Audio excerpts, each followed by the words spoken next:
objetivo com esse Instituto Cariri do Bem Viver é desenvolver aqui uma cultura de valorização do semiárido, de valorização do Cariri e da Caatinga.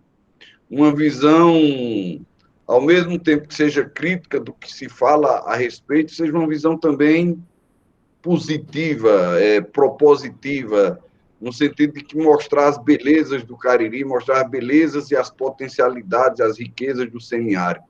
Essa é a ideia do Instituto Cariri do Bem Viver. Lógico, dentro de uma concepção de que é possível desenvolver a agricultura, é possível desenvolver a economia de forma sustentável, de forma ambientalmente sustentável, socialmente justa. Então, é essa a ideia. E o Instituto Cariri, quando a gente, além de ser uma instituição que promove isso, a gente tem um espaço para desenvolver algumas pesquisas, algumas atividades nessa direção.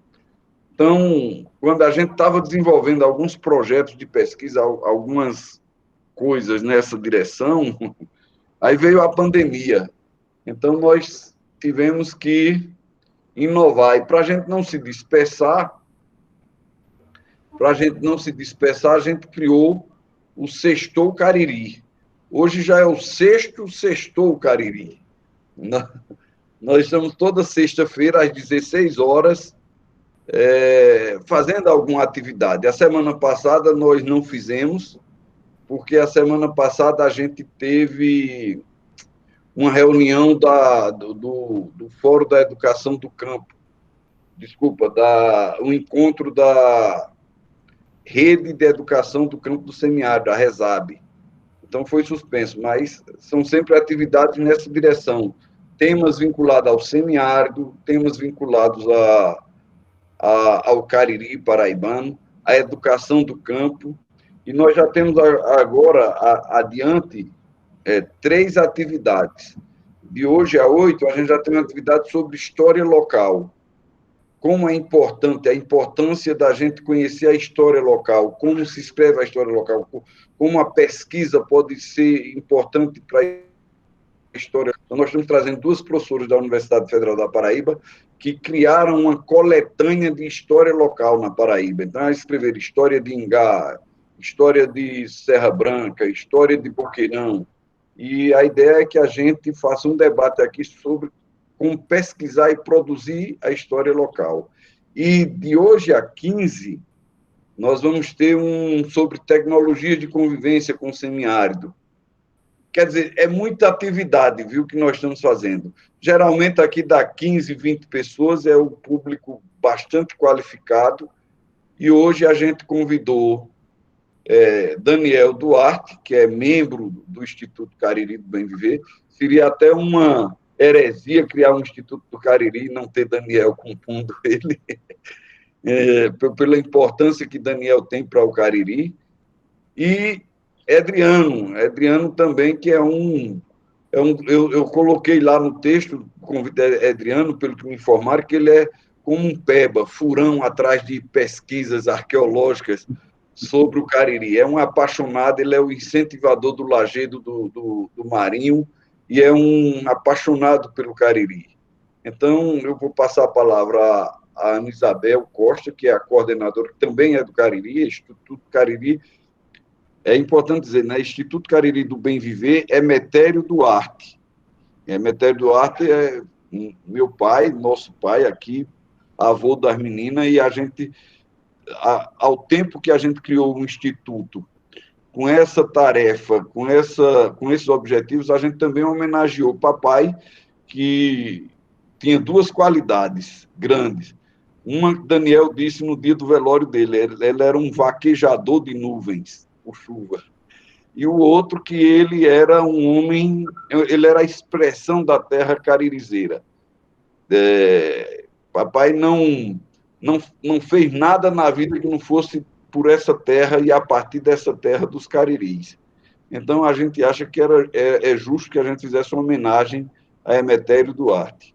Então, foi isso. Eu passo a palavra para Ana Isabel, agradecendo a presença de todos e para a gente fazer um bate-papo aqui bem descontraído. Sejam todos bem-vindos e todas bem-vindas. Abraço. Estou aqui. Oi, pessoal, boa tarde. Como o Jonas já falou, né? Eu sou a Ana Isabel. É, Eles me chamaram para mediar essa reunião, minha primeira vez mediando uma reunião aqui, apesar de já ser professora e quem é professor está lutando com essas aulas remotas, né? E aí eu vou pedir a vocês, para quem for chegando e quem já está aqui, ir se apresentando, porque essa reunião ela está sendo gravada e aí fica registrado nos comentários de onde vocês são, né? E também eu vou colocar uma lista de presença, daqui a pouco, umas 4h30, eu vou colocar uma lista de presença para também vocês assinarem, para ficar registrado e também para gerar certificado de participação. Como o Jonas já falou, hoje a gente vai falar um pouquinho, conversar, né, sobre o patrimônio arqueológico e histórico, né, e os outros casos do Cariri paraibano, com o Daniel, né, que como ele diz, ele é lá do sul, que eu já ouvi muito ele falando isso, ele é lá do sul, que é de Sumé, né, é professor da UFPB, é um dos dirigentes do ICBV, né, e ele é um dos pesquisadores da Caatinga e do semiárido. Vive aí nas Emas, né, lá onde é o Instituto, aqui na Zema. Eu acho que é uma das pessoas que mais conta histórias, e como o Jonas falou, era um grande amigo de vovô, né, que é Emetério Duarte, o homenageado do Instituto, né, carrega o nome de vovô, e Adriano Serafim, que é geógrafo, professor, e trabalha muito nessa área de arqueologia no Lajeado Marinho, que eu vi que ele é uma das grandes forças, né, do Lajeado Marinho para tornar um geoparque, né, isso? E aí a gente vai fazer da seguinte forma, Diane vai falar primeiro, né, que ele tem uma apresentação para fazer, em torno de 40 minutos, depois a gente segue para Daniel, e aí, enquanto isso, vocês forem tendo alguma dúvida, alguma pergunta, vocês podem lançar aqui nos comentários, tá? Que eu vou anotando. A gente faz um bloco de perguntas, eles respondem, depois a gente volta para outro bloco de perguntas, até a hora da Ave Maria, que Daniel vai cantar no fim, né, Daniel?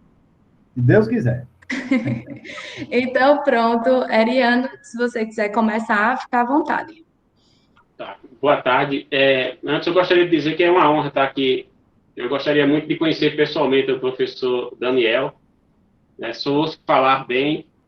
Prazer, E não Adriano. conhecer pessoalmente, professor. Se Deus quiser. E vai ser lá no Lajeado. Se Deus quiser, já está convidado, né? Vamos só Tá bom. esperar passar essa pandemia aí, que aqui no Marinho tem muitos casos. Eu gostaria de começar é, uma apresentação minha. Eu sou, na verdade, um curioso, um professor de geografia curioso, que ama geografia e é apaixonado por história, né? Já e apesar de eu ter feito também pós-graduação em arqueologia, eu não me considero um arqueólogo, tá? Eu sou professor de geografia e apaixonado por esse Cariri, como todos vocês. Eu vou começar aqui a apresentar algumas riquezas arqueológicas e históricas que a gente tem aqui no Lajeado do Marinho, tá? Eu fiz um slide aqui, não está muito bem apresentado, porque foi em cima da hora. Hoje, 11 horas da manhã, já estava procurando aqui as fotos, mas eu vou começar aqui para dar uma ideia.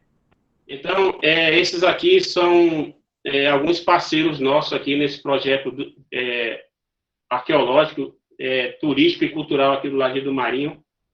Nós temos aqui o Núcleo de Pesquisas e Estudos Arqueológicos e Históricos, que é da UFAL, Alagoas, Universidade Federal de Alagoas.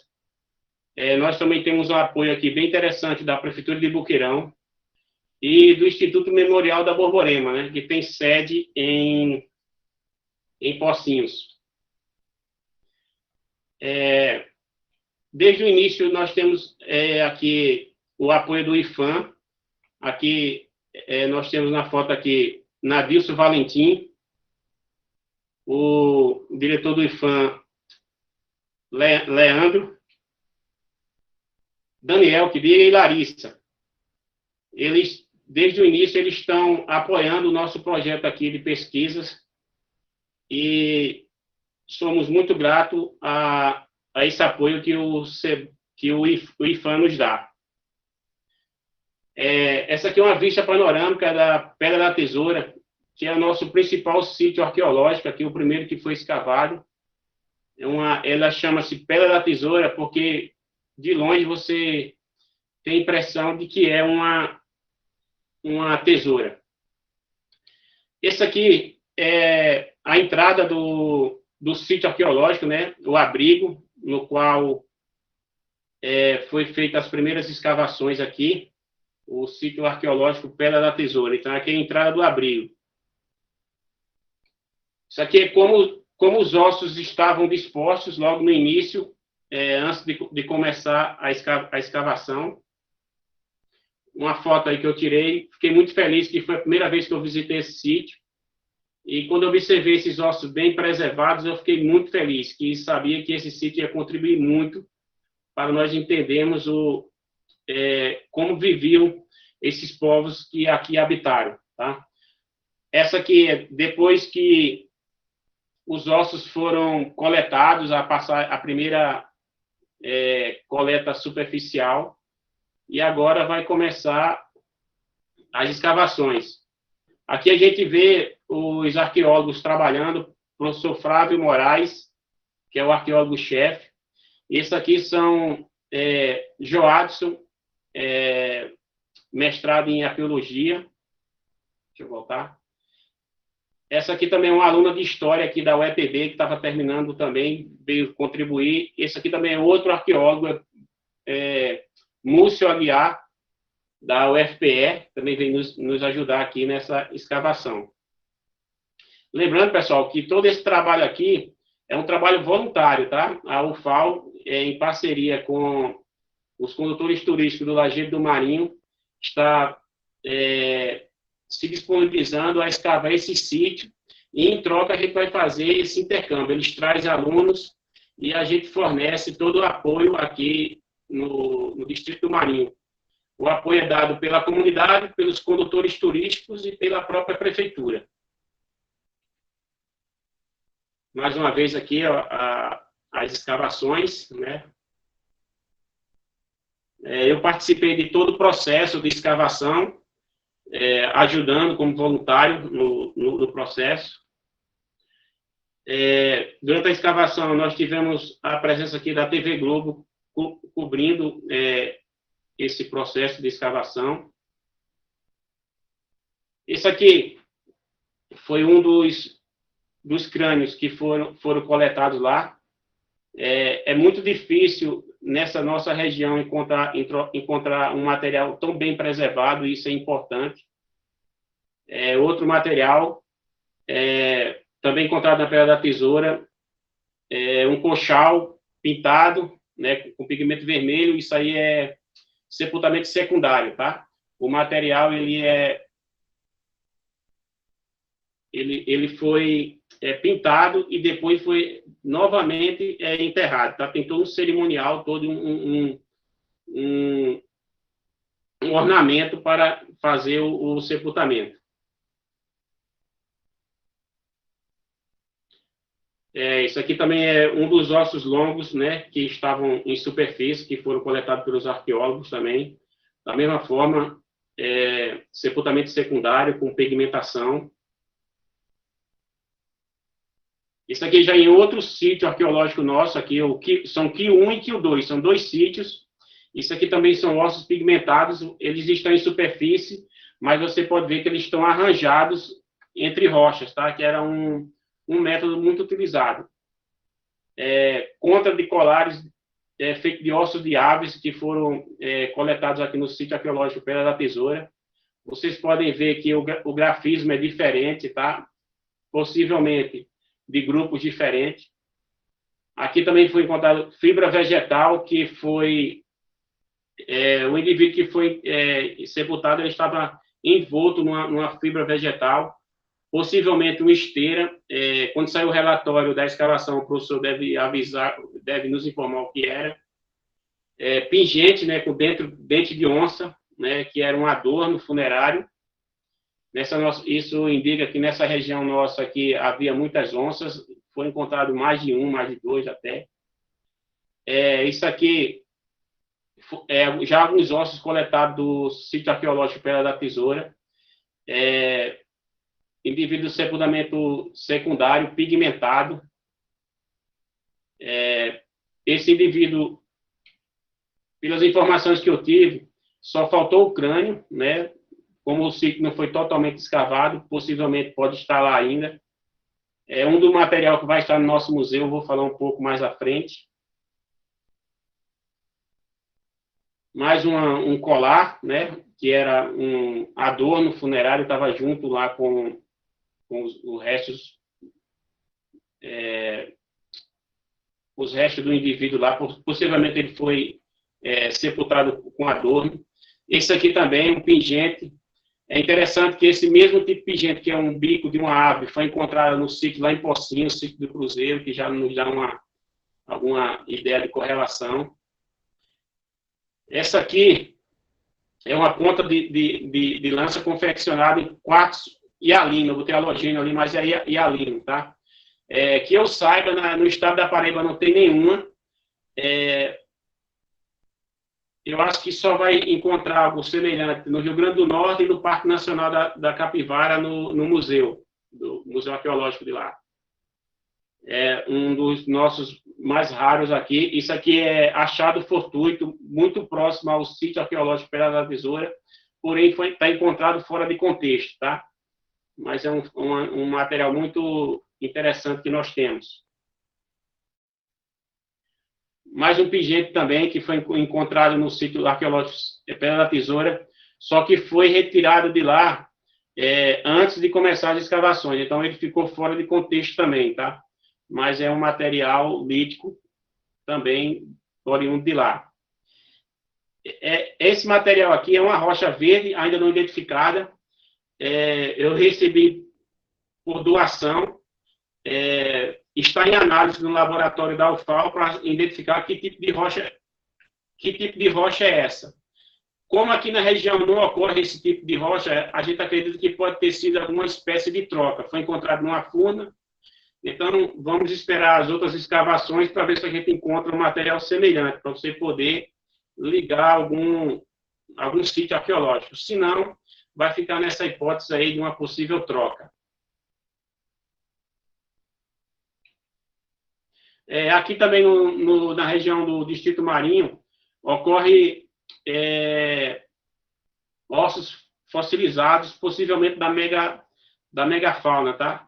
Então, nós buscamos paleontólogo que queira vir contribuir aqui com o nosso projeto, porque nós temos muito material aqui, arqueológico e paleontológico. Isso aqui é um outro sítio que nós temos aqui, é o sítio da Pedra Encostada, né? Eu estou marcando ali o local onde tem a pintura, eu vou mostrar aqui agora, essa pintura aí.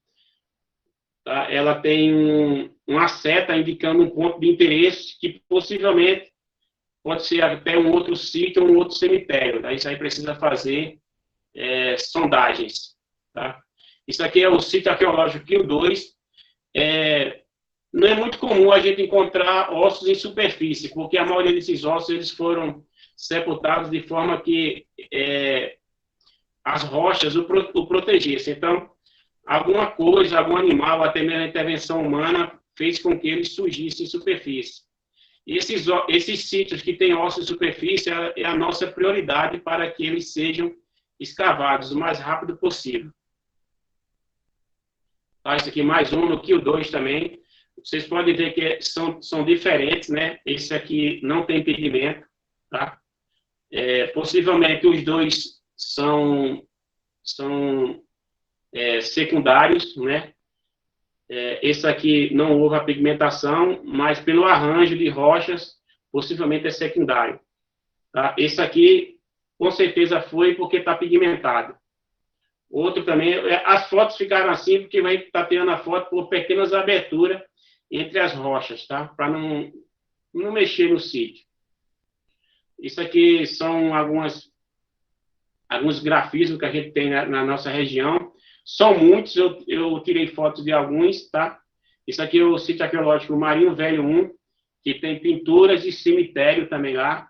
Pronto, isso aqui é a característica do cemitério. Aqui eles são em locais abrigados, né, das intempéries, e geralmente esses ossos são colocados no entorno dessas rochas aí. Tá? Se observar aqui, você observa que elas têm um formato de círculo. Então, a gente acredita que nesse local aí tem ossos, porque nós encontramos aí algumas falanges, tá? Ossos, pequenos ossos da mão. Isso aqui também é um grafismo do sítio do tanque do encosto. Ele está muito danificado por causa do processo de intemperismo da rocha. Eu levei um colega meu lá, ele falou que era um avião, eu acho que é um pássaro. Então, fica nessa suposição aí, essas interpretações que não devem existir. Então, essa aqui é o sítio Pedra Tenidora. Ela tem esse nome porque, quando você encosta uma pedra nela, ela tem um barulho de ferro, de sino. Ela é toda pintada ao seu redor, uma das pinturas mais bonitas que nós temos aqui. Você observa que vai aparecer a mão. Segundo a professora Gabriela Martim, caracteriza pela subtradição agreste dos Careris velhos, né? Que caracteriza-se por pinturas em matacões próximo de fontes de água, tá? Mais uma vez aqui, as mãozinhas em forma de carimbo, também na tinidora. Essa aqui, pessoal, é um sítio arqueológico que fica aqui próximo da gente, mas esse aqui já é Barra de São Miguel. Eu não conheço um painel rupestre maior, são 7 metros de largura por 3,35 de altura, completamente pintado, né? Talvez seja o nosso maior painel rupestre. Ele não está catalogado, ainda não pode ser considerado um sítio, porque não foi estudado, mas é um grande potencial aqui, ó. Isso aqui são essas pinturas que você encontra lá, tá? Nesse dia eu estava vindo do colégio, o rapaz me parou na estrada para me mostrar, porque as pessoas me chamam aqui o doido das pedras, o doido dos ossos, vem olhar aqui. Então eu fui lá e não levei nada, só o celular e a caneta. Então, esse aqui é um sítio que fica aqui próximo, Barra de São Miguel. Eu falei com um colega, o professor de Barra de São Miguel, o professor João Paulo França, para ele entrar em contato com o proprietário, que o proprietário mora em Campina. E como eu não conheço, aí eu tentei entrar em contato com alguém que eu conheça para ver se a gente consegue alguma campanha de escavação ou algo que possa proteger mais essa área lá. Tá? Isso aqui é alguns abrigos no qual a gente vai encontrar vestígios arqueológicos. Eu estou passando algumas fotos aqui. Tá? São todos locais abrigos sob rocha. Tá? Esse aqui é o sítio Pedra da Rufina, que fica coladinho aqui o Lajedo do Marinho. Aqui na frente, a gente pode ver que tem todo um painel rupestre aqui, está bem apagadinho, mas é toda uma área de painel. Nós colocamos um corrimão para afastar as pessoas, para não colocar as mãos na parede. E do lado nós temos aqui um possível cemitério também. Isso aqui vai ser local de uma futura escavação. A gente vai ver se consegue, com o IFAM, uma autorização para uma área bem ampla, tá? Até, se possível, o município de Boqueirão todo. E outro abrigo com ossos. Esses aqui não estou colocando o nome ainda, porque não estão nem catalogados. Isso que eu encontrei andando nesses matos aí. Estou voltando. Aqui, esse aqui é outro sítio, Pedra Deitada. É recente esse sítio aqui.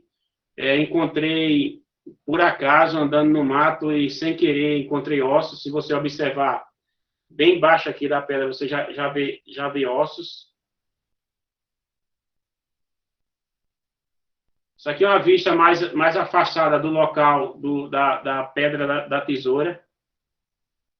E todo esse material que está sendo coletado, nós nos reunimos aqui na associação, a Associação dos Condutores e Crocheteiras, e estamos construindo um museu para que esse material volte, para que esse material retorne para a comunidade, né? Então, a prefeitura nos cedeu esse espaço e nós estamos concluindo, tá? Isso aqui são os arqueólogos já e os museólogos trabalhando. O pessoal são todos voluntários. Isso aqui, como já estamos aqui, 80% da obra pronta. Esse painel representa as pinturas que nós temos aqui na nossa região. E acrescentando a tudo isso, toda essa beleza aí, esse patrimônio arqueológico, nós temos também aqui a passagem de Antônio Conselheiro, tá? Que foi relatada nesse livro aqui, O Rei de Jagunço. É uma história que nós estamos bem interessados, inclusive o padre João Jorge esteve aqui e nós estamos conferindo algumas informações. Graças a Deus está batendo, tá? Então, estamos num processo aqui bem feliz por concretizar aqui a evidência da passagem de Antônio Conselheiro. Tá? No livro, esse livro aqui, ó, já está na tela aí, ele relata na página 38 e 39 que ele esteve no açude, que ele esteve aqui em Cabaceiras, no local chamado Boqueirão. Ele até imaginou que poderia fechar o rio, mas não tinha a possibilidade de construir um sangradouro. Logo em seguida, ele veio para o distrito do Marinho, onde ficou hospedado na fazenda de João Tomé, aqui no Marinho. A família Tomé existe até hoje aqui, remanescente da família. Esse aqui é o açude que ele construiu. Nós também temos aqui, como é relatado no livro, a Furna dos Caboclos, onde no livro é relatado que havia para mais de 1000 ossadas, sendo que hoje essa furna está obstruída, não conseguimos entrar. Já trouxemos aqui algumas equipes com alpinistas para tentar entrar, mas foi até que o professor Gilvandir, da UEPB, trouxe, mas os meninos não trouxeram um equipamento que fazia com que eles retornassem, porque a entrada da furna foi obstruída, então só pode entrar por cima. E por cima dava, seja o quê? Uns 15 metros de profundidade. Então o pessoal não tinha como retornar nesse dia. Aí o professor Gilvandir esteve aqui. Isso aqui é do lado aqui, a entrada da furna, que foi obstruída porque os bodes estavam caindo e morrendo lá na furna, então o proprietário fechou isso na década de 50. Alguns moradores relatam que nesse local existia ossos, armas, gibão de vaqueiro. Pessoas como o seu Amaro Caboclo, de 86 anos, relata isso. E, juntando tudo isso aqui, a gente também essa herança aqui do artesanato, que é uma herança que vem passando de geração em geração. As mulheres se reuniram aqui num grupo e formaram as crocheteiras Lajedo do Marinho. Hoje elas têm a preocupação de ensinar essa arte para as crianças. Elas vêm ensinando, tá? Essa arte para as crianças mais jovens. E tudo isso a gente, da comunidade, não adianta você apenas preservar, você tem que gerar renda, né? Como o professor no início acabou de falar. Então, a partir daí, a gente foi criado aqui um projeto turístico voltado para o turismo rural, tá? Aproveitando essa beleza aqui do Lajedo do Marinho. Mais umas fotos aqui.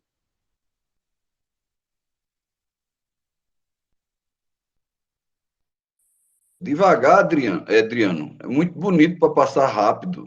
A gente tem que curtir. Estou tomando muito tempo. Pode ficar tranquilo que ainda tem tempo. Porque eu estou preocupado com o tempo. Então, antes de eu começar aqui a questão, eu vou dar uma síntese nesse projeto. Eu fico muito feliz em participar desse projeto turístico, porque realmente ele se mostrou uma opção viável de geração de renda aqui no Cariri. Então, quando o turista vem aqui para o Lajedo, ele acampa, ele janta, ele toma café, ele faz as trilhas, ele vem no quiosque, ele vai na pizzaria, e todo esse movimento turístico, ele movimenta uma cadeia, de produção de renda que abrange muita gente na comunidade. É o rapaz do café, é o senhor que planta na agricultura, o seu Erasmo dos Canudos, é o seu Pio aqui, que vende o queijo, o seu Arthur, o rapaz do quiosque, o menino que sobe na moto com o material do turista, é o rapaz que tem os cavalos que o turista aluga para passear com o cavalo, os condutores que fazem as trilhas com os turistas. Então, eu fico muito feliz que isso está proporcionando a geração de renda, né, no Cariri, e, ao mesmo tempo, traz para a comunidade um sentimento de identidade, de identificação.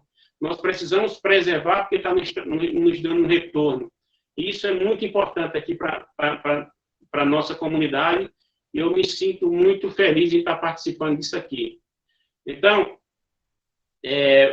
algumas fotos, né? Opa.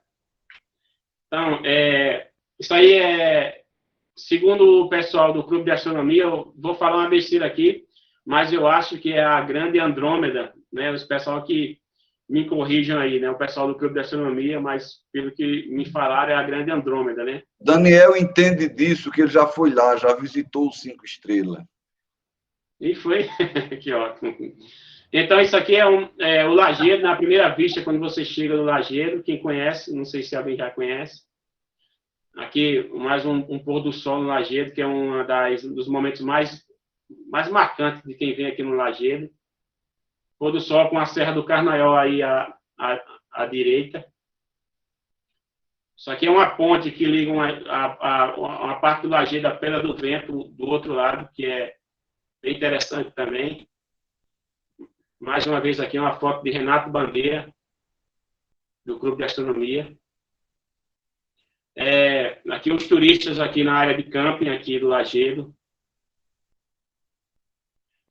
Nós também estamos recebendo, por causa desse potencial histórico, arqueológico, geográfico, geológico, todo o potencial que nós temos, recebemos muito o turismo universitário.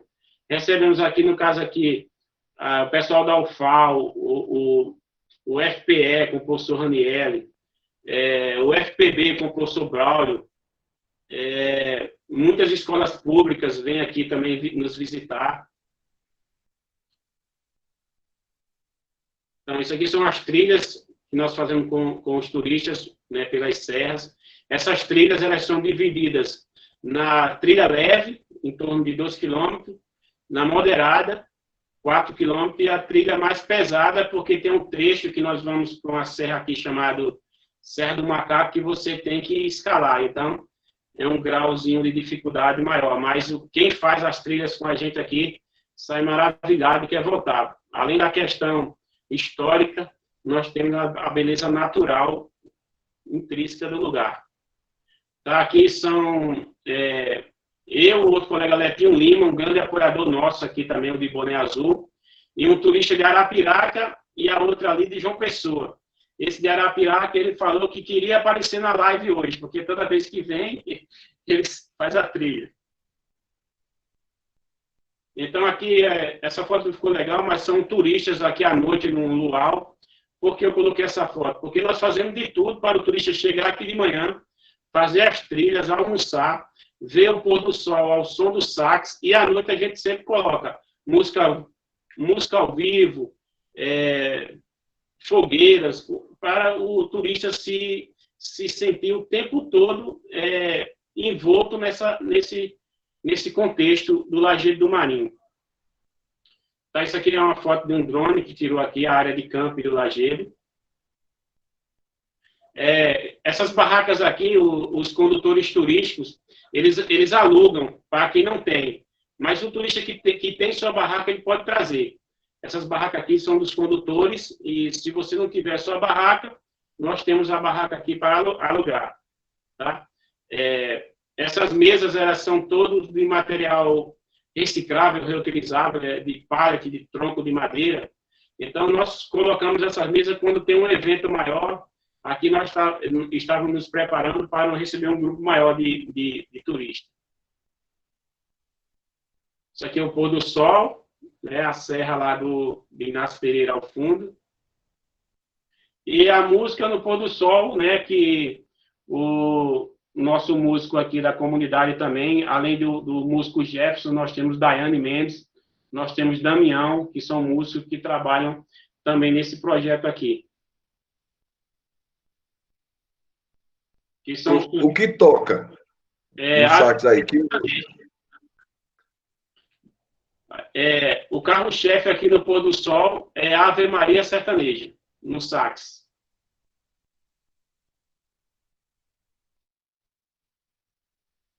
O Jefferson, ao pôr do sol, ele toca, em especial, a Ave Maria Sertaneja.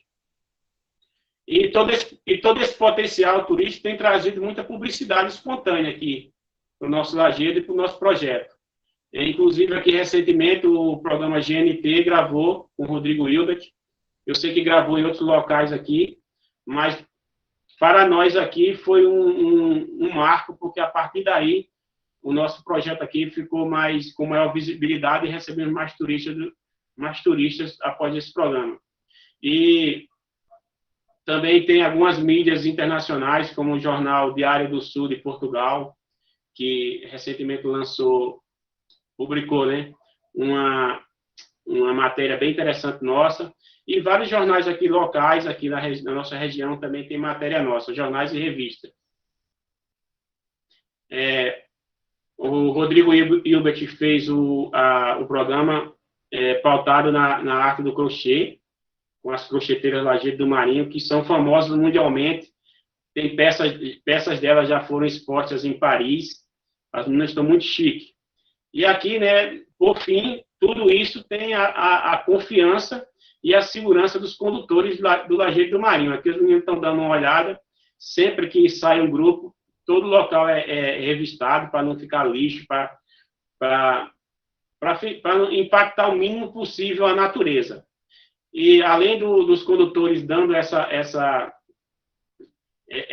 segurança ao turista por terra, nós temos aqui também o Gavião Azul, que está sempre protegendo nossos turistas e nossos condutores, patrulhando os céus do Lajedo. Tá? Então, era isso que eu quis mostrar. Se vocês quiserem fazer algumas perguntas agora.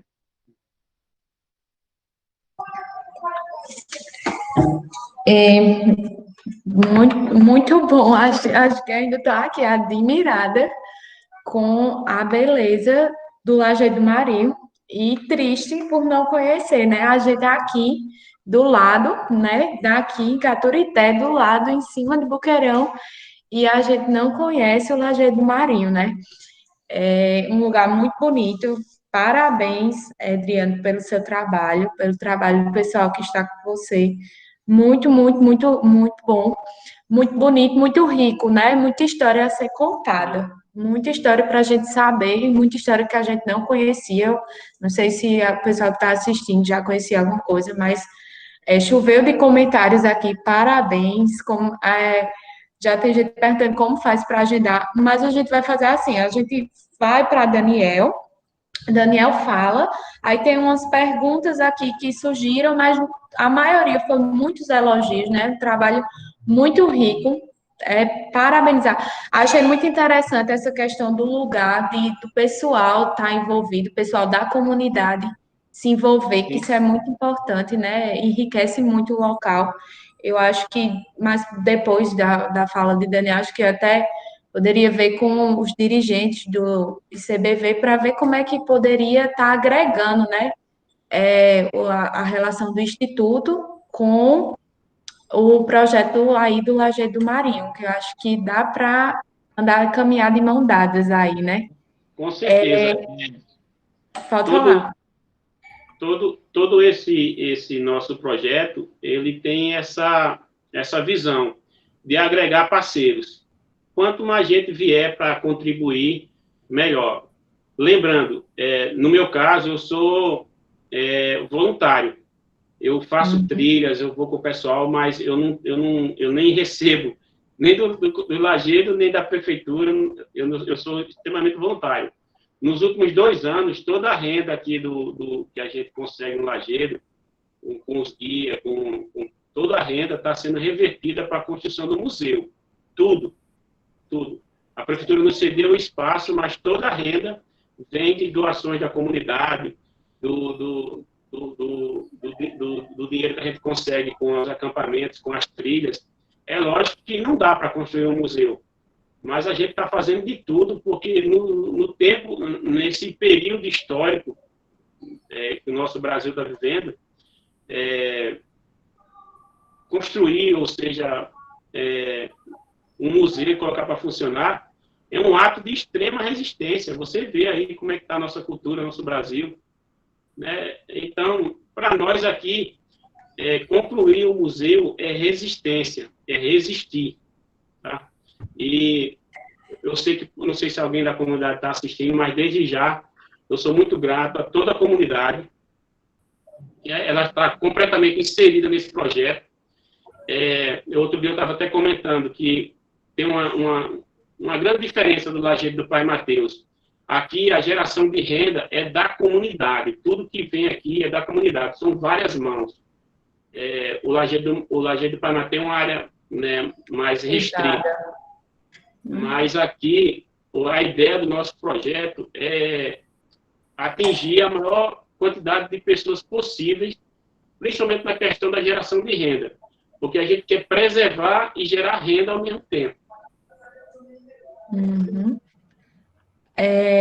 Eu acho que enquanto ainda tem um tempinho para a Adriane falar, eu vou aproveitar aqui para ler alguns comentários, que eu não sei se você estava acompanhando, em elogios ao seu trabalho. Jonas acabou de falar aqui para Vamos Resistir com Cultura e Educação. Parabéns, Adriano. Nada disso, todos e todos envolvidos nesse projeto, né? Daniel tinha falado dessa pedra verde que você passou no começo, né? Na rocha, na verdade. Se é uma calcênia. Seria uma possível troca com o seridó? Ele falou assim, eu não sei se você conseguiu acompanhar. Daniel, se quiser falar. Eu não consegui acompanhar, não. Sim, Oi, boa tarde. Provavelmente, pela característica, é uma calcedônia. Não está entrando, não. Se for uma calcedônia, justifica uma troca lá para a região do seridó, porque lá no seridó tem muita calcedônia, né, de várias cores, inclusive, da cor laranja, cor verde, cor clara. É um material muito duro, originado aí há cerca de 20 milhões de anos, né? É um material que a gente encontra até fósseis de caracóis incrustados nesse material. Tem cerca aí de 20 milhões de anos. Mas um material muito bonito, o pessoal utiliza em joias, utiliza uma série de coisas.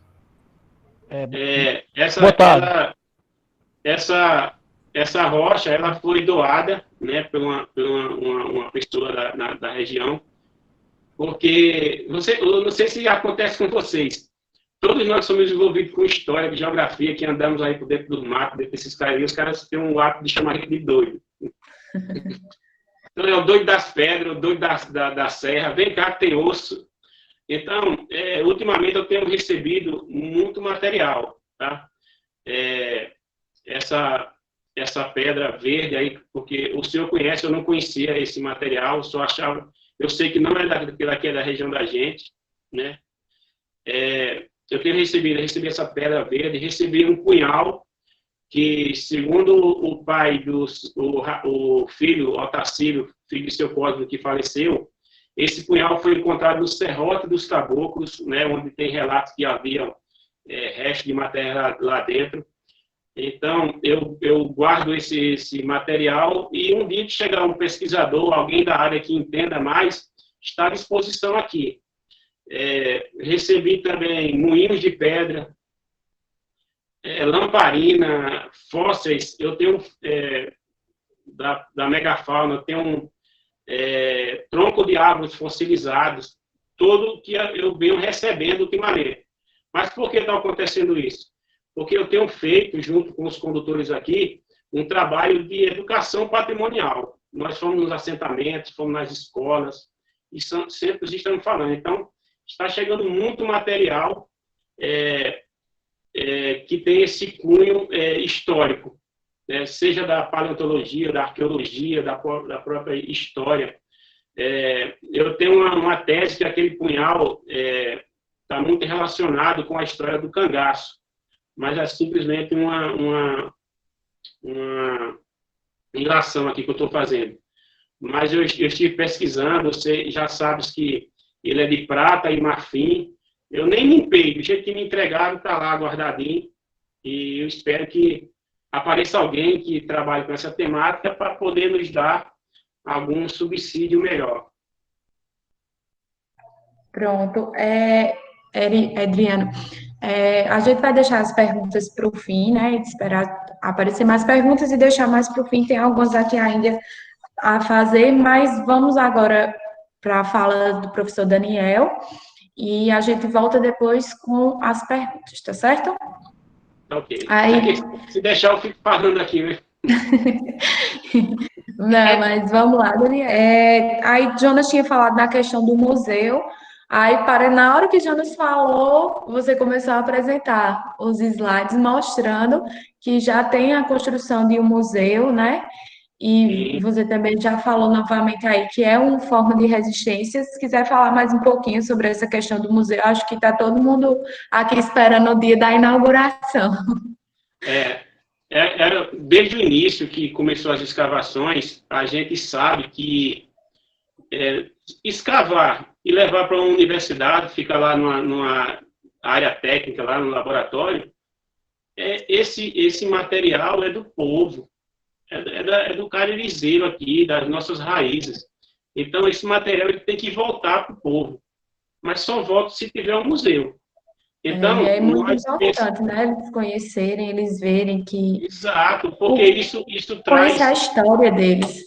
Isso traz identidade cultural para o povo, né? E ultimamente tem faltado, né? Uhum. Então, começamos Pode interagir com o microfone, Miguel. Só, desculpa, Adriano. E acho que faz o seguinte, Jonas ia falar, aí depois que Jonas perguntar, aí Miguel pergunta também. Não, pode colocar Miguel. Pronto, Miguel, fala. Se Miguel falar o que eu ia falar, nem preciso falar. Miguel? Opa, gente, desculpa, deu um delayzinho aqui. Eu queria parabenizar Adriano por essa luta aí e fazer um registro de um lamento aqui. A gente, na época, há 3 anos, a gente estava discutindo alguns apoios, né, nas associações, e quando a gente soube de toda essa história do Marinho, a gente estava lá com as crocheteiras, elaborando o projeto, e aí a nossa sugestão foi, gente, que tal colocar na proposta um apoio a um espaço que possa receber e tal. Bom, enfim, a gente teve um problema, o edital não seguiu.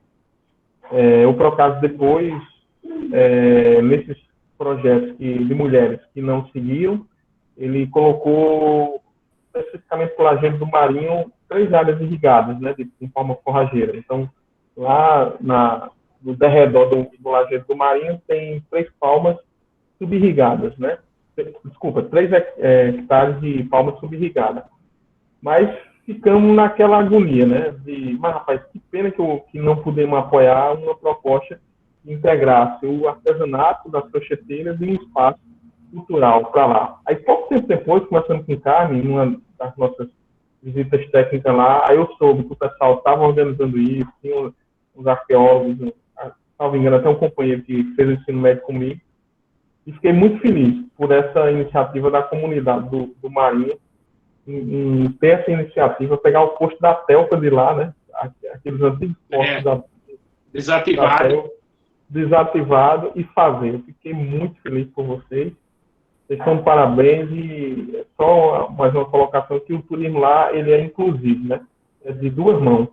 É um turismo que, claro, que gera renda, nos outros locais gera renda, gera emprego e tudo mais, mas verdadeiramente lá fiquei feliz pelas custas dessa reforma. A prefeitura, por que não, ter assumido um pedaço, mas em grande medida também a comunidade assumiu isso. É fantástico. Parabéns aí, velho. Aqui graças a Deus, tem uma comunidade bem organizada.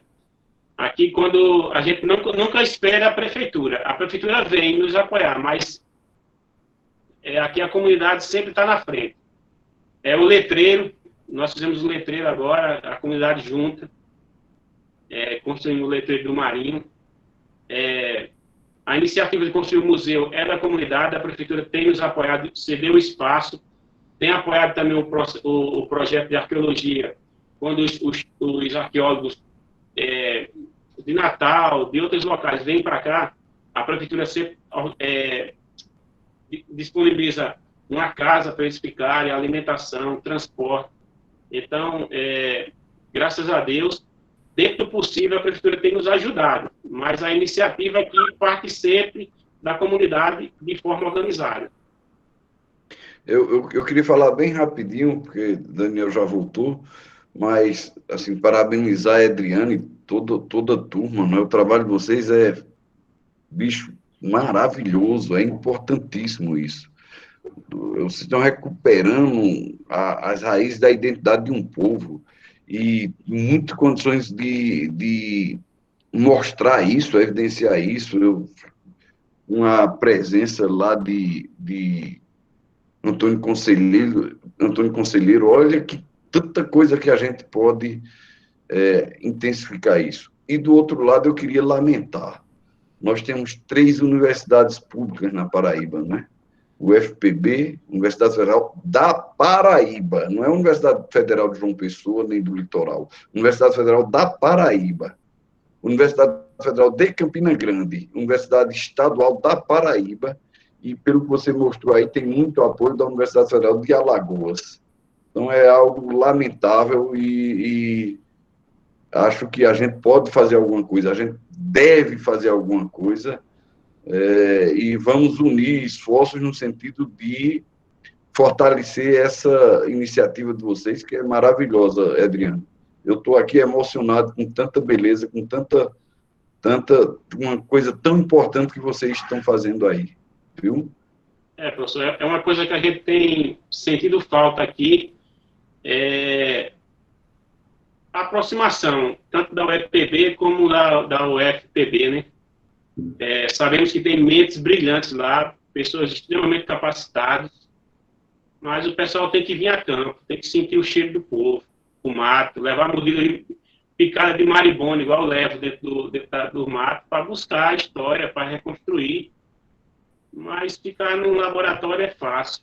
Felizmente, não chega a ser um desabafo, é simplesmente uma constatação. O pessoal tem que vir, sentir o cheiro do povo, fumar o leite no curral, ver que o barreiro secou, morreu os peixinhos, sair, né, do conforto.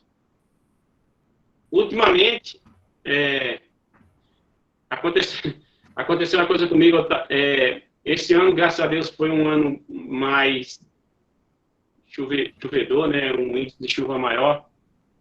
Até o meu pluviômetro ali está quase 600 milímetros aqui, que é uma maravilha. Não sei se vocês observaram que nesses abrigos agora, recentemente, o maribondo caboclo, o maribondo caboclo tá se escondendo nos abrigos, né? Então, eu estava fazendo uma prospecção num sítio ali que ele até um vaqueiro da propriedade falou que tinha osso, eu fui lá. Quando entrei dentro da funa, levei logo de cara 3 picadas de maribondo caboclo. E o maribondo caboclo, quem conhece sabe, a dor é maior quando você sente o cheiro dele. Quando você sente o cheiro do bicho, é que o bicho pronto. Está no auge da dor. Então, quando você leva uma, já é ruim, eu levei 3. Inclusive, uma no olho que, em 10 minutos, eu passei a ser japonês, coreano. Mas faz parte do cara que está em campo, né? Tem que sair para buscar a história. É isso aí. Ô, Adriano, já que Daniel voltou, vamos passar a fala para ele. Aí no fim vocês falam junto mais alguma coisa, tá certo? Pode ser? Pode ser, sim. Desculpa aí, professor Daniel. Daniel, fica à vontade. Se quiser continuar o resto, eu agradeço. Agradecer nosso Senhor Jesus Cristo, pessoal. Boa tarde. Um prazer estar revendo aí um bocado de gente amiga, gente conhecida e fazendo novas amizades, viu, Adriano? Prazer lhe conhecer e conhecer dessa forma, né?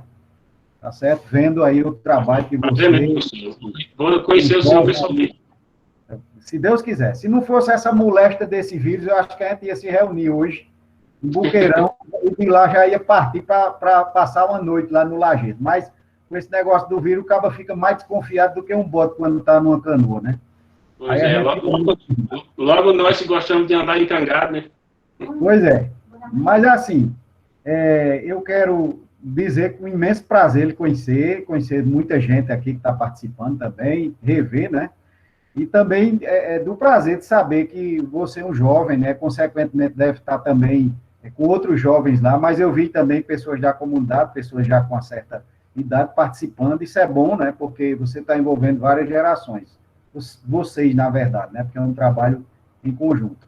Então, parabéns, pessoal. Parabéns aí pela pesquisa, né? Pelo resgate.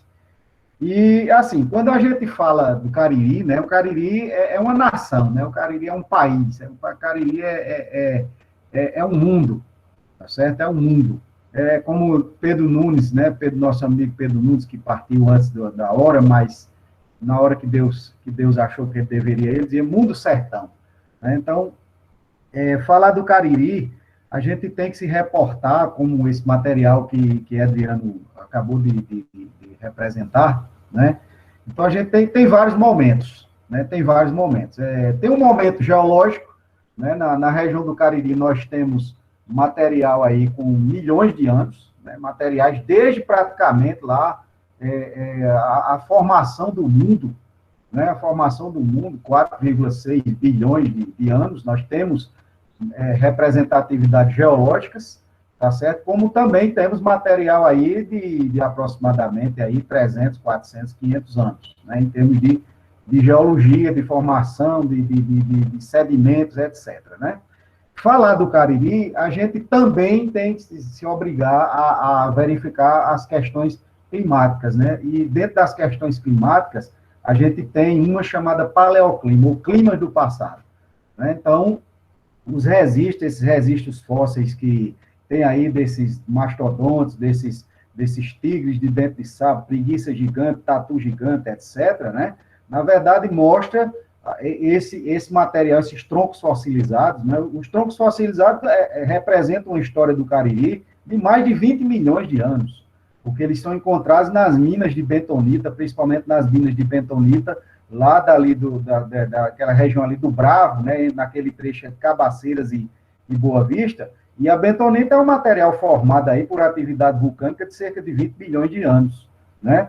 Nós encontramos também alguma coisa de calcedônia, a calcedônia também é um material formado aí cerca de 20 milhões de anos, mas nós temos registros aí muito mais antigos, né? Nós temos registros aí muito mais antigos, por exemplo, quem se dirige algumas áreas do Cariri e verifica no corte da estrada, né, principalmente se dirigindo ali para Buqueirão, aqueles cortes de estrada, a gente verifica aí as rochas um pouco inclinadas e, na verdade, ali faz parte do processo de separação do que hoje nós chamamos América do Sul, do que hoje nós denominamos África, né, que aconteceu aí há cerca de 250 milhões de anos. Né? Então, é uma história muito antiga, que está identificada nas rochas, está identificada na paisagem, está identificada essa paisagem que nós temos hoje, pessoal, ela começaria aí aproximadamente 400 mil anos, né?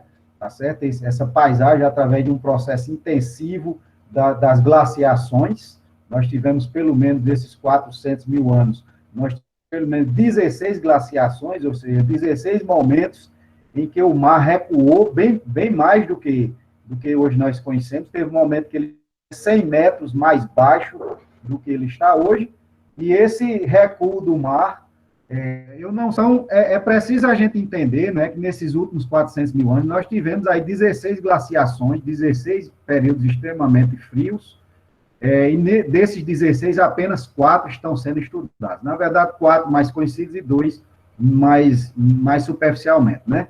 E teve essas interferências, né? Teve essas interferências por aqui, porque, por exemplo, nós não tínhamos uma corrente oceânica e uma corrente, principalmente uma corrente oceânica chamada Falkland, ou das Malvinas, né, como queiram, para agradar argentinos e ingleses. Essa corrente, ela ficava mais na região sudeste, sul do país, e hoje ela se estende mais ou menos até a região ali de Espírito Santo, Bahia, né? Então, isso fez com que, nesses últimos 10 mil anos, que nós estamos agora no Holoceno, é o período que nós vivemos, né, desses últimos 10 mil anos, o clima esteja agora úmido. Por incrível que pareça, né, o Cariri está num período de umidade, né, em relação aos tempos passados, né? Mas o que interessa bastante para quando a gente fala sobre o Cariri, pessoal, é realmente esse material que Adriano nos mostrou, outros que já foram encontrados também, mas a história do Cariri, ela começa mais ou menos, né, com essa ocupação desses povos indígenas, tá certo? Que essas pinturas, essas gravuras, não necessariamente foram feitas por estes que foram encontrados as ossadas, né? Não necessariamente, porque tem pinturas dessas aí que tem mais de 2.500 anos, tem pinturas dessas que tem mais de 3.000 anos ou mais. Provavelmente, muitas delas não foram feitas por esses povos que hoje são encontrados esses esqueletos, né? Então, isso mostra aí uma ocupação muito antiga. Estando certa Nied Guidon lá na Serra da Capivara, a nossa ocupação aqui é de mais de 40 mil anos, né? E na região do Cariri, estima-se aí cerca de 4.000 anos aproximadamente, né? Só que nós perdemos muitas informações por depredação, por vandalismo, né, por uma série de outros fatores, e a história antiga do Cariri, ela se reporta mais ou menos a duas grandes nações, né? Duas grandes nações. A nação Cariri, propriamente dita, formada por vários povos, e provavelmente aqui no Cariri, propriamente dito, os Carnoió, que dão origem, inclusive, ao nome antigo de Buqueirão, né? O Buqueirão do Carnoió, e era o nome antigo de Buqueirão, né? Que passou depois a ser denominado Buqueirão. Os Butrim, né, que tem muito a ver com o porquê nós somos chamados Cariri, mas os Butrim, eles ficavam localizados ali onde hoje é São Sebastião do Lagoa de Roça, tá certo? Nós tivemos também os Tairariú, e a nação Tairariú, o Taiririú, né? Então, dentro da nação Tairariú, nós tivemos o Chucuru, ou Sucuru, pelo aportuguesamento. A grafia correta é Chucuru, que hoje estão resumidos lá na região de Simbres, ali próximo à Pesqueira, né? Inclusive, existe uma aldeia Chucuru. Como esses Cariri chegaram aqui, a origem provavelmente vem lá da região do São Francisco, certo? Então, tudo indica que a origem deles vem da região do São Francisco, porque é na região do São Francisco onde ainda hoje nós encontramos uma grande diversidade de povos Cariri. Inclusive, os Cariri, né, eles se dividiam em pelo menos 3 dialetos, 3 falas, tá certo? E nós, talvez, tivéssemos mais aqui uma influência de uma destas falas. Eles tinham 3 divindades, né, o Iraquidizão, Politã e Badzé, tá certo? Onde Badzé era o deus associado à agricultura, né, à agricultura. Então, eles praticavam a agricultura incipiente, né? Eles praticavam a agricultura incipiente, não essa agricultura que nós conhecemos hoje, rendiam homenagem a Badzé, e era uma homenagem muito barulhenta, inclusive eles utilizavam fumo, e a exemplo do padre, né, que incensa o altar com aquele turíbulo, né, eles usavam uma cabaça cheia de fumo para incensar, para Badzé proteger aquela área. E como eles faziam muito barulho, né, então hoje, quando a gente, caririzeiro, quando tem um barulho muito grande, isso é um banzé, né, que é um aportuguesamento de Badzé.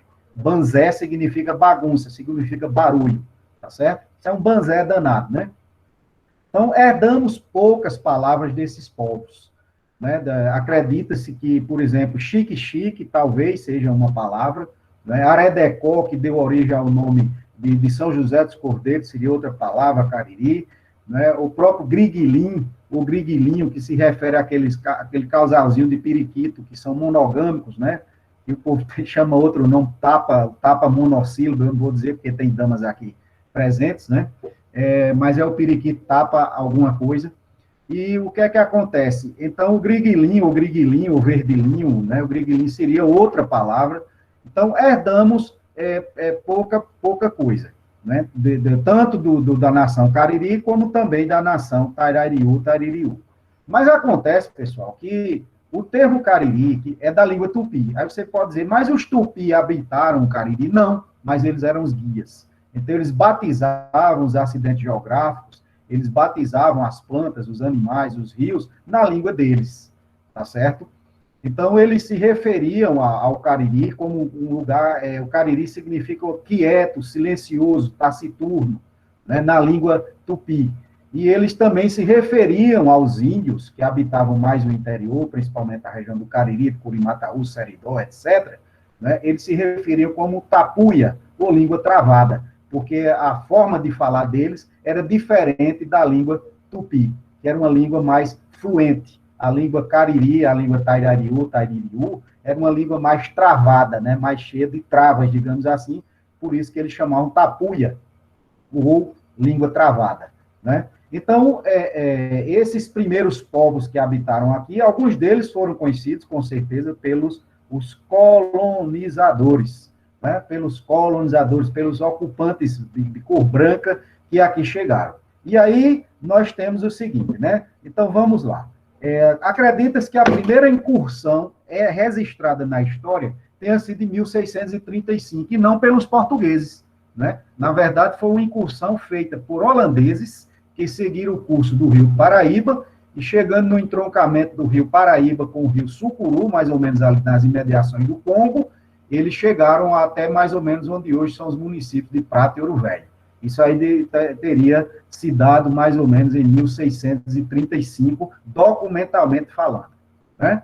Um outro registro que nós temos, aí é um registro cartorial, que alguns chamam a certidão de batismo do Cariri da ocupação portuguesa, teria sido em 1665, fevereiro de 1665, quando Antônio de Oliveira Ledo, né, que é considerado o fundador de Boqueirão, ele requer uma sesmaria juntamente com outras pessoas, uma sesmaria que tinha milhares aliás, centenas de quilômetros de extensão e também dezenas de quilômetros de largura, acompanhando o rio Paraíba. E ele se radica na fazenda Carnoió, depois denominada Fazenda Boqueirão. Então, foi Boqueirão o primeiro núcleo populacional do Cariri paraibano. Lembrando que Boqueirão, à época, pertencia a Cabaceiras, né? Que, por sua vez, pertencia a São João do Cariri, que, por sua vez, pertenceu a Campina Grande, que, por sua vez, pertenceu a Pilar, que, por sua vez, pertenceu a Pessoa. Então, nós já, né, e pelo 74, lá hoje, muito artesanato com barro, lá em Pernambuco, agora esqueci o nome, Tracunhaém. Então, pelo episódio que aconteceu em Tracunhaém, em 1574, aproximadamente, foi obrigado a se criar uma capitania, e a capitania da Paraíba nasce como uma das poucas capitanias reais. Nós só tivemos 3 capitanias reais, uma delas foi a capitania da Paraíba, né? E através, então nós fomos Itamaracá, passamos a ser Paraíba, não é? Dentro de Paraíba, o primeiro município da Paraíba foi, na verdade, que nós conhecemos hoje, João Pessoa, então nós já pertencemos ao equivalente hoje a João Pessoa. Com a criação da Vila do Pilar, nós pertencemos ao Pilar, né? Por ocasião da criação de Campina Grande, nós pertencemos a Campina Grande, e por ocasião de São João do Cariri, pertencemos a São João do Cariri e outros desdobramentos históricos e de ponto de vista territorial, né? E por que nós nos chamamos Cariri realmente? Além da questão, né? Além da questão do povo, de uma parte da nação Cariri habitar essa região, predominantemente ali mais ou menos Boqueirão, né, se estendendo ali um pouco para Fagundes, etc. Né?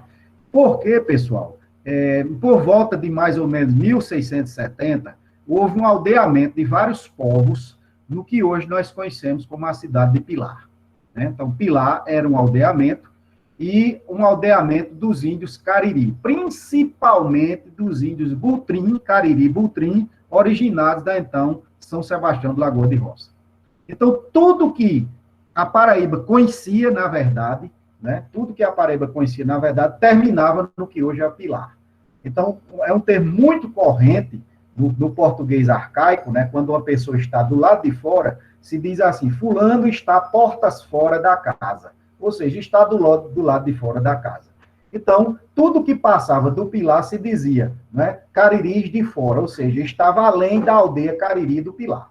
Então, por isso que a nossa primeira terminologia foi Cariris de fora. Depois, com o conhecimento dos Cariri, né, lá dos povos Cariri, lá do Ceará, principalmente os Icó pequeno, que habitavam a região onde hoje é Juazeiro, Missão Velha, Barbalha, aquela região, né?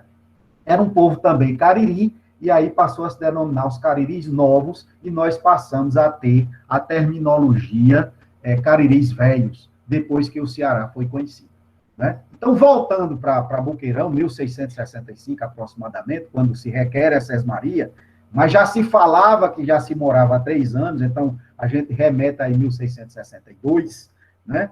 Quer dizer que a Fazenda Carnoió, ela já existia por volta de 1665, né? E para vocês terem uma ideia, todos os povos, com a interiorização da Paraíba, as pessoas vinham assistir missa, no que hoje é conhecido como Boqueirão, vinham assistir missa, vindo do sertão, para assistir a missa do Natal, a missa do Galo, vinham lá do sertão, de Pombal, de toda aquela região, que hoje nós chamamos de sertão, né, Alto Sertão, vinham para cá, para a região do Cariri. Nós não tivemos bandeiras, mas nós tivemos entradas, né? Então, a partir de Boqueirão, surgiram várias entradas acompanhando, por exemplo, o rio Taperoá, várias entradas acompanhando o rio Taperoá com desdobramento para o rio Farinha, vários desdobramentos acompanhando o rio Espinharas. Consequentemente, também, é impossível você falar da colonização do interior do Ceará, do interior do Rio Grande do Norte e do interior do Piauí, sem falar, obrigatoriamente, do Cariri. Inclusive, o Piauí tem um herói indígena chamado Mandu Ladino, cujas origens eram justamente da região de Cabaceiras, né? Então, assim, através dessas entradas, né, que não tivemos bandeiras, mas tivemos entradas, então, houve toda essa rota de colonização a partir de Boqueirão, tá certo? Então, mais ou menos em 1700, surge o que hoje nós conhecemos como São João do Cariri, formando a famosa Encruzilhada dos 4 Caminhos, que foi justamente o primeiro nome, né? O rio Taperoá, na verdade, à época, tinha o nome de Travessia, tá certo? Tinha o nome de Travessia, não sabemos o nome indígena dele. Por uma época também o rio Taperoá chamou-se Rio de São João, quando São João do Cariri foi transformado em vila, né? Então, o primeiro nome seria Povoação da Travessia, ou Povoação da Travessia dos 4 Caminhos, que teria ocorrido aí mais ou menos em 1700, né? Então, a partir daí, cria-se, de São João do Cariri, Boqueirão perde a sua característica, né, como mandante, inclusive do ponto de vista judiciário, do ponto de vista político, do ponto de vista territorial, e todos os esforços se concentram em São João do Cariri, né? Então, povoação da Travessia dos 4 Caminhos, que depois foi também transformado em Julgado dos Cariris de Fora. Depois, em 1803, foi criada a Vila Real de São Pedro, e a partir de 1805, a Vila Real de São João do Cariri.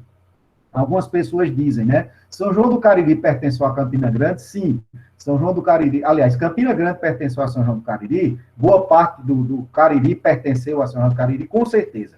Mas Campina Grande pertenceu do ponto de vista eclesiástico, porque a freguesia de Nossa Senhora dos Milagres dos Cariri de Fora, ela foi criada em 1750, né? A freguesia de Nossa Senhora da Conceição só viria a ser criada muito tempo depois. Então, era comum as pessoas saírem de outros municípios, de Campina Grande mesmo, para serem sepultadas em São João do Cariri, porque a jurisdição eclesiástica era São João do Cariri. Agora, Campina pertenceu territorialmente a São João do Cariri? Não, porque Campina foi vila antes de São João do Cariri. São João do Cariri, Campina foi vila, parece 1690, São João do Cariri foi vila em 1805, efetivamente, apesar de ter sido criada desde 1800. Né? Mas, de qualquer forma, São João do Cariri teve uma expressão muito grande do ponto de vista eclesiástico, do ponto de vista jurídico, né, com a criação lá do julgado dos Cariri de Fora, em 1770, alguma coisa, né, e do ponto de vista também territorial. Então, para vocês terem uma ideia, o antigo Cariri, né, dominado por São João do Cariri, dominava aproximadamente 30% do território da Paraíba. Né? Então, se você pegar de Zabelê, tá certo? Zabelê até Soledade, até aquela região ali, um pouquinho pegando São Vicente do Seridó, aquela região, era Cariri. Se você pegar ali de Natuba até ali de Desterro, né? Desterro, Taperoá, pegando aquela região, tudo era Cariri, certo? E, logicamente, a partir da primeira sesmaria, ou data de terras, como muitos chamam, né? A data de terra, outras sesmarias surgiram. Tá certo? Outras sesmarias surgiram. Então, depois dela, nós tivemos a segunda mais antiga sesmaria, que foi justamente onde hoje é o município de São José dos Cordeiros, a antiga vila do Aredecó. Né? É interessante essa questão, Vila do Aredecó, etc., porque é o seguinte, em 1938, salvo engano, o governo federal disse que nenhuma cidade do Brasil poderia ter duas cidades ter o mesmo nome. E que, se possível, as cidades tivessem nomes indígenas. Né? Foi aí que São José dos Cordeiros passou a ser Vila do Aredecó, foi aí que Serra Branca passou a ser Vila de Itamorotinga, tá certo? Foi aí que Boa Vista, em homenagem aos Oliveira Ledo, né? Nesse caso foi uma exceção, passou a chamar a Vila de Ledo, Pocinhos passou a se chamar a Vila de Joffre, em homenagem a Irineu Ceciliano Pereira Joffre, tá certo? Que depois de Antônio Conselheiro, a segunda pessoa que idealizou um grande reservatório de Buqueirão foi Irineu Ceciliano Pereira Joffre, na sua obra chamada Notas sobre a Paraíba, publicada em 1892. Né? Então, foram dois que idealizaram Buqueirão, pelo menos na mente. Foi Antônio Conselheiro, nos idos aí em 1870 alguma coisa, e Irineu Joffre, na sua obra Notas sobre a Paraíba, publicada em 1892. Irineu Joffre, ele sobe ao pico de Caturité, a Serra de Caturité, descreve, inclusive, um pau-ferro que ainda hoje existe lá. Quem subir a Serra de Caturité vai ver que o pau-ferro descrito por Irineu Joffre, no trabalho publicado, né, publicado em 1892, essa árvore ainda existe lá. Tá certo? Inclusive, o pessoal até paga promessa, etc., e assim por diante. E a melhor forma de subir a Serra do Caturité é justamente lá ali pelos tabuados, né? É a melhor forma de subir pelo tabuado. É outro local impressionante também, viu? É outro local impressionante também. Mas, voltando, né? Então, o Cariri, pessoal, ele teve uma expressão, e ainda tem, né? A palavra Cariri ainda é muito forte. O gentílico é caririzeiro, enquanto o gentílico lá do Cariri do Ceará é caririense, embora no passado nós tivéssemos uma aviação caririense, eu me lembro desses ônibus andando aqui em Campina Grande, aviação caririense, eu acho que era daí, do lado das bandas de Buqueirão, desse mundo aí, como já teve a aviação Mororó também, né? E não, o que é que acontece? Caririense era para Fagundes. É caririzeiro. Era para Fagundes, né? Pois é. Então, veja, o que é que acontece? O nosso gentílico é caririzeiro. O gentílico do Cariri do Ceará, que não tem nada a ver com o nosso, as pessoas perguntam, né? As pessoas perguntam, é o mesmo Cariri? Eu digo, não, olha só, é porque aqui habitavam povos Cariri, tá certo? E lá também habitavam povos Cariri. Por isso que aqui ficou chamado de Cariris velhos e lá chamado Cariris novos, né? Em termos de clima, totalmente diferente, lá é um microclima, tá certo?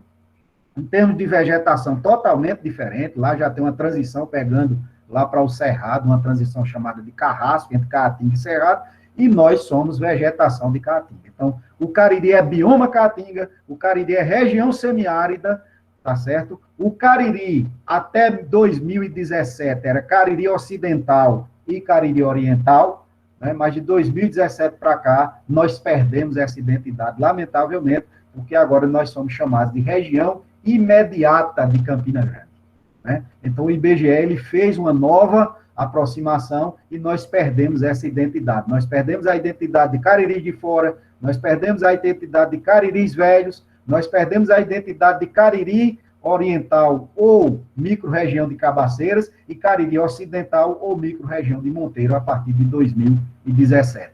Mas acontece que, mesmo assim, né, permanece dentro de nós, permanece nos nossos apontamentos, nos nossos registros, a questão do Cariri propriamente dito, né?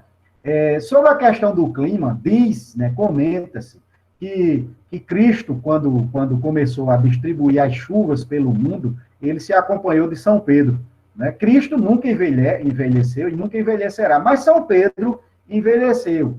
E acho que quando chegou aqui no Cariri, começou a comer muita carne de bode também, começou a ficar meio louco, né? Então, Cristo disse a São Pedro, que é o dono das chuvas, disse, olha, nessa região aqui é para chover um ano sim e outro não. E São Pedro entendeu um ano sim e 8 não. Por isso que o Cariri apresenta essas características climáticas, né? Devido à surdez de São Pedro. Assim reza a lenda, assim reza a história, né? Então, continuando, né, nós somos considerados o segundo polo mais seco do Brasil, polo xérico, né? A palavra xérico vem de xero, que significa seco, vem do grego, é uma palavra grega que significa seco. Então, existem plantas xerófitas, por exemplo, o imbuzeiro é uma planta xerófita, o mandacaru, o cardeiro é uma planta xerófita, né? O marmeleiro é uma planta xerófita, o preá é um animal xerófito, porque o preá não, o mocó, ele tem um esquema de adaptação muito grande à falta de água, porque ao longo do tempo ele evoluiu e desenvolveu uma estrutura junto às glândulas suprarrenais, de modo que ele é um dos poucos animais que se adapta perfeitamente às condições secas, né? E nós temos as pessoas xerófilas também, que são aquelas pessoas que não gostam de tomar banho, né? Então, nós temos essas classificações, animal, vegetal e de gente também, tá certo? Então, a nossa vegetação é uma vegetação xerófila, ou xerófita, né? Xerófila é amiga e xerófita significa, fita significa plantas amigas do seco. É tanto que uma empresa se autodenominou Xerox. Por quê? Porque as cópias antigamente eram úmidas. Quem aqui não cheirou as provas, os textos que recebia no mimeógrafo a álcool, né? Acho que foram duas coisas que transformaram as pessoas em consumidoras de álcool ou em alcoólatras. Foram, primeiro, as provas impregnadas de álcool pelo mimeógrafo a álcool e o biotônico Fontoura. Essas duas coisas fizeram com que surgisse muito alcoólatra no mundo. Então, as provas eram úmidas. Por que o biotônico Fontoura? Porque o bicho tinha álcool, Jonas. Ele foi proibido de uns tempos para cá ter álcool, mas no passado ele tinha álcool. O menino gostava. Não era porque era remédio, não. Gostava porque ficava meio bêbado, meio leso, meio atordoado, né? Tá certo? Então, veja só. As cópias eram úmidas, tanto a cópia a óleo como a cópia a álcool, né? E aí a empresa criou a cópia a seco e se autodenominou, né? Se autodenominou Xerox. É tanto que hoje você não diz, eu vou tirar uma fotocópia, você diz, eu vou tirar uma Xerox. Então, Xerox significa amigo do seco, né? E aí, pessoal, o que é que acontece? Né? Nós somos o segundo polo seco do Brasil. O primeiro polo seco do Brasil fica lá na região chamada como Raso da Catarina, né? E o segundo polo seco, tá certo? É justamente a região do Cariri paraibano, onde, climatologicamente falando, nós podemos ter até 11 meses sem chuva, certo? Isso ainda não caracteriza uma seca, não caracteriza uma estiagem. Quando passa de um ano para outro, aí sim, nós temos estiagem seguido de seca e assim por diante, né? Então, o Cariri, ele tem suas características também sociológicas, antropológicas. Nós podemos dizer que tivemos cangaceiros do Cariri, não, mas tivemos cangaceiros no Cariri. Nós tivemos a presença de Antônio Silvino, tá certo? Inclusive com a forte descendência, porque estima-se que Antônio Silvino teve, no Cariri, teve pelo menos 5 mulheres, né?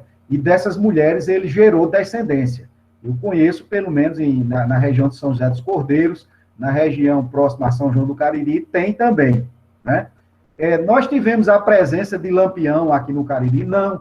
mas nós tivemos presença do grupo de Lampião, não nesse Cariri nosso, no Cariri mais oriental, né? Mas tivemos no Cariri ocidental, principalmente ali pegando os municípios de Camalaú, São João do Tigre, etc., onde atuou e matou gente, o cunhado de Lampião, Virgínio, né? Virgínio, que foi casada com a irmã de Lampião, conhecido também como era Virgínio ou Moderno, era o apelido dele no cangaço.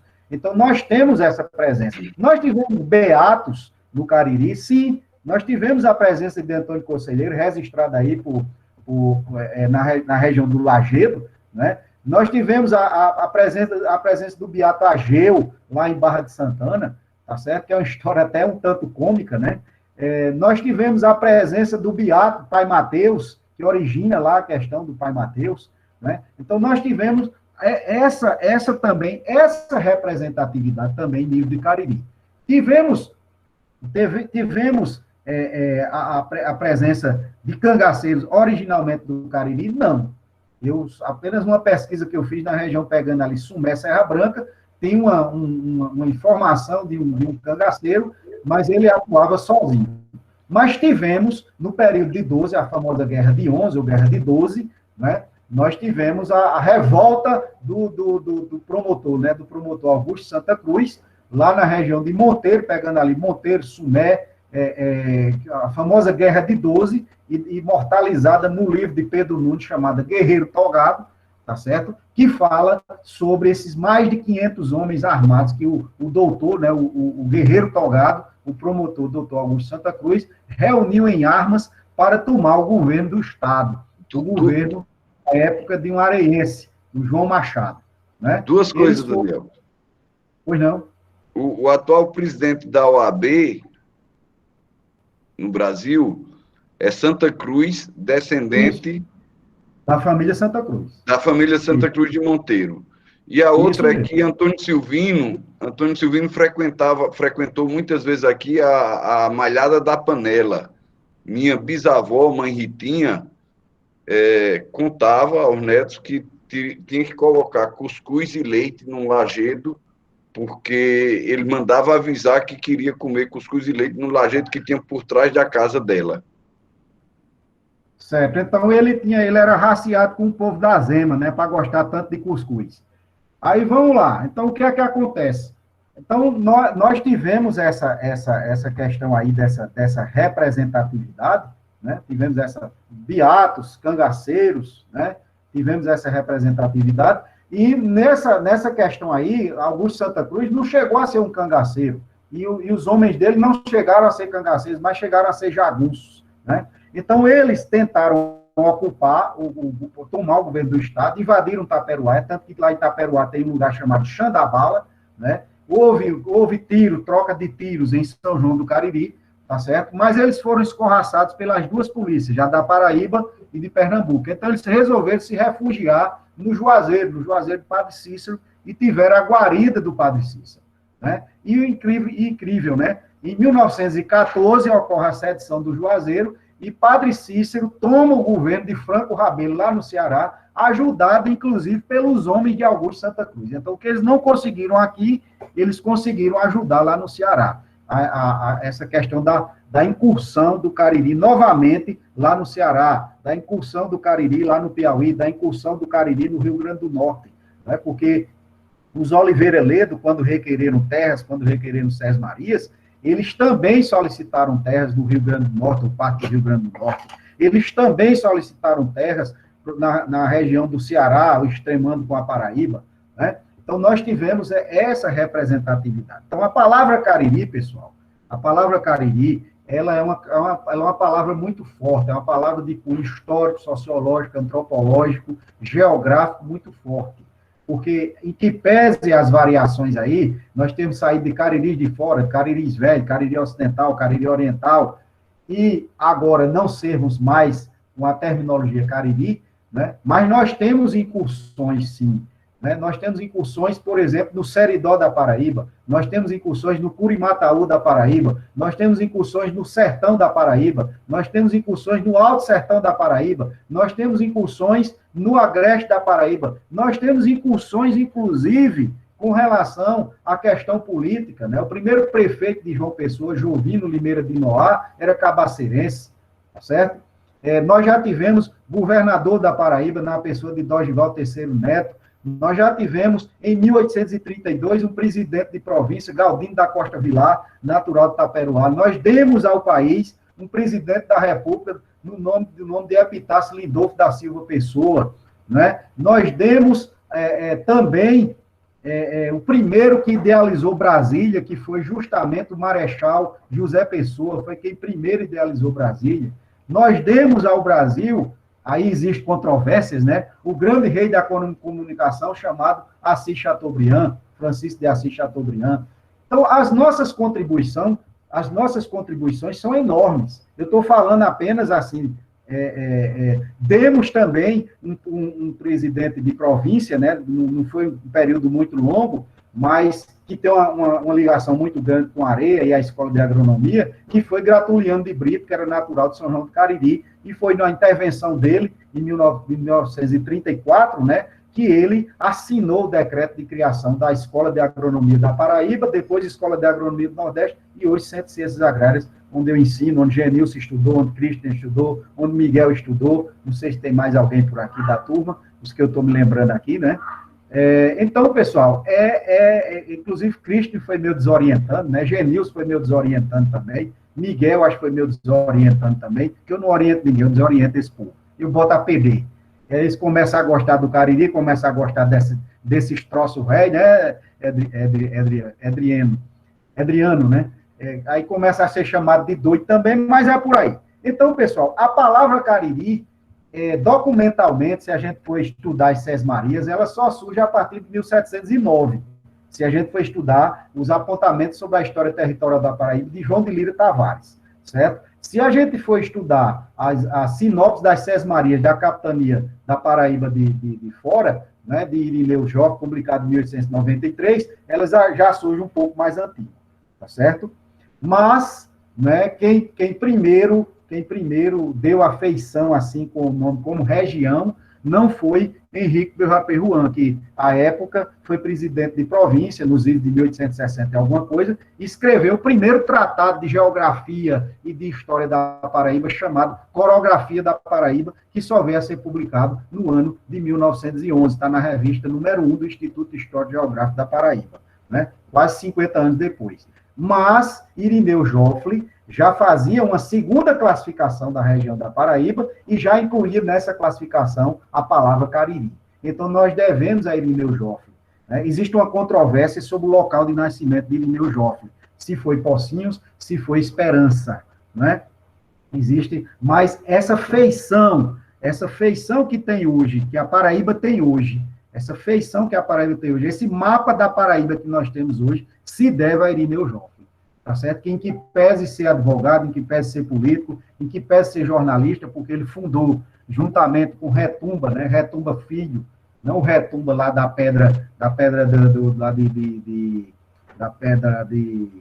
Lavrada, né? Já foi o filho dele, que criaram aqui em Campina Grande a Gazeta do Sertão, né? Então, Irineu Joffre, ele subiu o Pico do Jabre, Irineu Joffre subiu o Pico do Taperoá, Irineu Joffre subiu o Pico de Caturité, Irineu Joffre subiu várias serras para, de longe, ir perguntando onde começava e onde terminava a Paraíba. Né? Então, essa feição que o mapa da Paraíba tem hoje, nós devemos a um caririzeiro chamado Irineu Ceciliano Pereira Joffre, que morreu no dia 2 de fevereiro de 1902. O túmulo dele se encontra lá no cemitério do Monte Santo, ali onde forma aquele cruzeiro. É um túmulo na esquina, né? Ele morreu de morféia, ou lepra, como o pessoal chamava antigamente, morféia, né?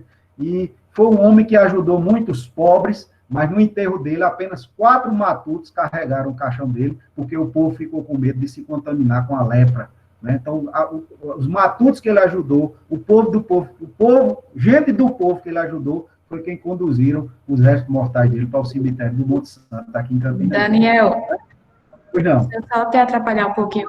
Se você puder terminar a sua fala em uns 5 minutos, porque já dá a hora da e a gente ainda vai ter as perguntas. Termino, porque eu já alertei a vocês que eu tomei água de Chilcai quando era novo e converso muito. E se Pois for conversa Cariri, aí aí pronto, aí desinveste. para Né? ver se você consegue finalizar. Então, pessoal,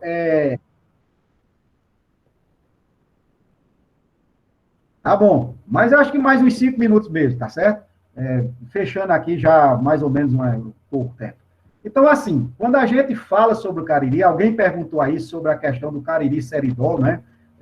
O Cariri, por incrível que pareça, ele é mais úmido do que o seridó, né? O seridó, a palavra seridó é de origem de indígena e significa mata muito aberta, né? Aproximadamente, essa seria a definição. Mas a gente tem que entender também, pessoal, que esse Cariri que nós conhecemos hoje, essa vegetação do Cariri que nós conhecemos hoje, onde predomina a jurema preta e o marmeleiro, não foi a vegetação do Cariri que os nossos antepassados conheceram há mais de 350 anos.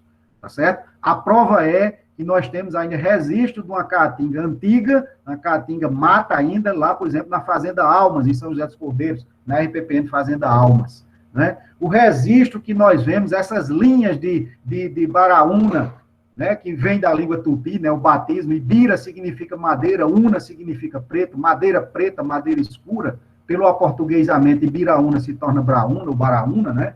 Então, essas linhas de baraúna que nós encontramos nas casas antigas, essas linhas de aroeira que nós encontramos nas casas antigas, esses caibros de pereiro com mais de 5 metros de comprimento e de grande diâmetro, né? Essas ripas de marmeleiro, também de grande diâmetro, mostram, atestam que há 200, 300 anos, a nossa caatinga, o nosso Cariri era totalmente diferente do que é hoje. Então, veio o fogo, porque o Cariri foi colonizado pelo fogo, foi colonizado a partir das matas ciliares, das matas de beira de rio, foram os primeiros locais que foram atingidos pelo fogo para formar as pastagens para o ciclo do couro. Depois do ciclo do couro, nós tivemos o ciclo do algodão, com predominância a partir principalmente de 1860, por conta da Guerra da Secessão lá nos Estados Unidos.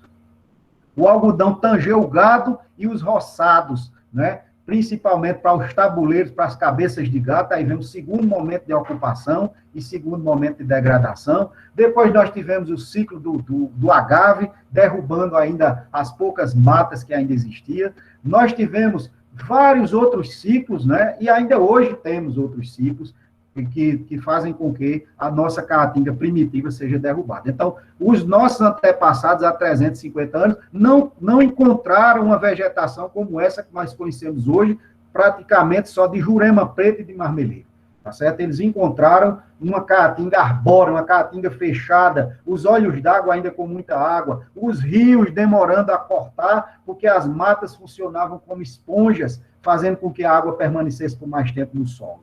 Tá certo? Então fica essa mensagem, esse registro, e dizer, né, que o Cariri é uma nação, o Cariri é um mundo, o Cariri é um mundo sertão, no dizer de nosso saudoso Pedro Nunes, autor da grande obra como Guerreiro Torrado. Muito obrigado. Valeu, Boi. Muito obrigada a você, Daniel.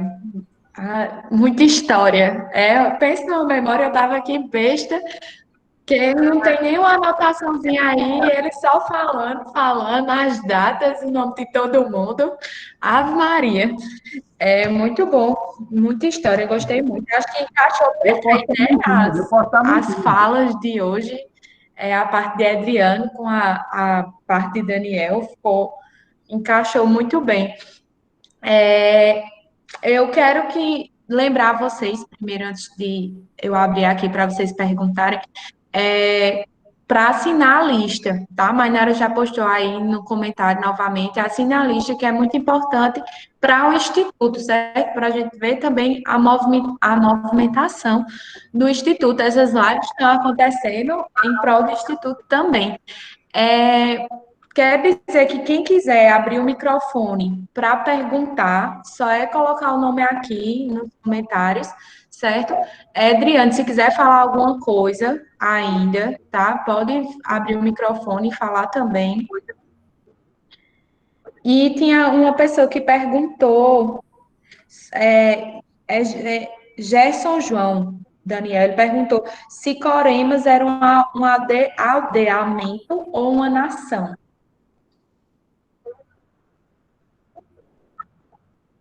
os Corema, era o povo Corema, porque nós não usamos o plural, né? Os Cariri, os Tupi, né? Os Corema, na verdade, ele era da nação, provavelmente da nação Cariri, certo? Provavelmente da nação Cariri, porque os registros que nós temos da nação Tairariú, Taiririú, seria o Chucuru, os Janduí, que ficavam localizados principalmente naquela região de Bananeiras, Solânia, Araru, naquela região já extremando para o Rio Grande do Norte, inclusive tem uma cidade, né, do Rio Grande do Norte chamada Janduís, tá certo? Então, os registros que nós temos, mas me parece que os Pega, né, lá da região de Pombal, eram também Taiririú. Existe uma certa discordância entre os grandes historiadores a respeito disso. Eu não sou um historiador, eu não sou um geógrafo, né? Eu sou um agrônomo, como diz alguns, curioso, como muitos se intitulam também. Mas, assim, eu gosto muito de ler, gosto muito de história, né? E a gente vai pegando essas informações e fazendo o cruzamento de informações com o recorte para o Cariri. Então, os Curema, juntamente com os Piancó, né? Eles provavelmente eram da nação Cariri, certo? Já extremando ali, já com a divisa ali com a região do Ceará, né? Pegando aquela região do Ceará, que já tinha os Icó Pequeno. A região de Souza, por exemplo, ela foi ocupada pelos Icó Pequeno, que com certeza, eram Cariri. Os Icó Pequeno na região de Souza, com certeza, eram Cariri. Tá certo? Uhum. Adriano, vai falar alguma coisa? Bem, eu já está terminando aqui, né? Eu só queria, de certa forma, agradecer a todos. Christian entrou agora, mais uma vez agradecer a Christian, a Prefeitura de Boqueirão, como eu falei, tem nos ajudado bastante. Nabilson Valentim, que é um dos pilares aqui do nosso projeto também. E eu fiquei feliz em poder expor, né, toda essa riqueza aqui que nós temos aqui no Marinho. E convido todos vocês aqui que quiserem participar, nos ajudar aqui com os estudos, com pesquisas. Se vocês conhecerem alguém que trabalha com algum material que nós temos aqui, está à disposição, tá? E, mais uma vez, fiquei muito feliz em participar e receber uma aula dessa aí do professor Daniel Duarte, que eu queria ter essa mente aí, professor. Obrigado.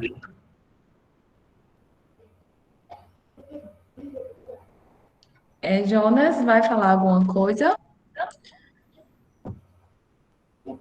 Eu queria pedir a Daniel para ele cantar Meu Cariri e Ave Maria Sertaneja, se puder.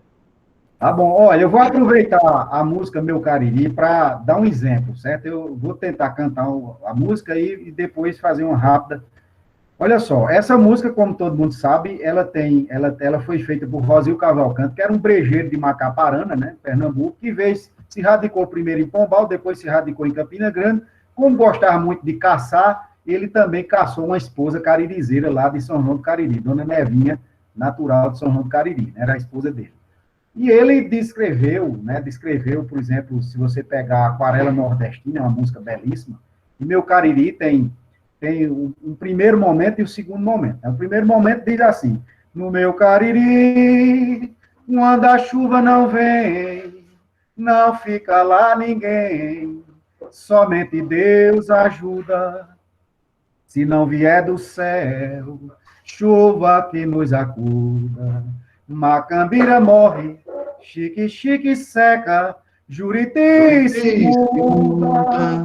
Macambira morre, Xique seca, Juriti se muda. Se meu Deus der um jeito de chover todo ano, se acaba o desengano, o meu viver lá é certo.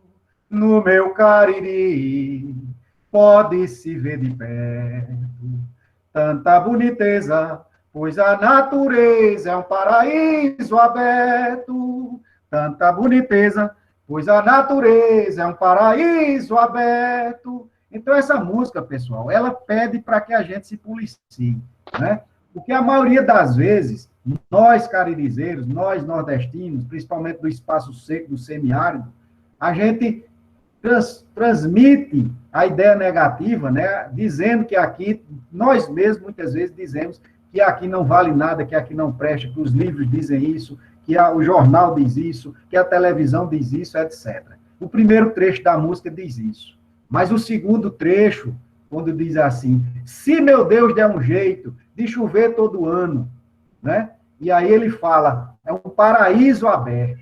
Então veja que ele enaltece o Cariri.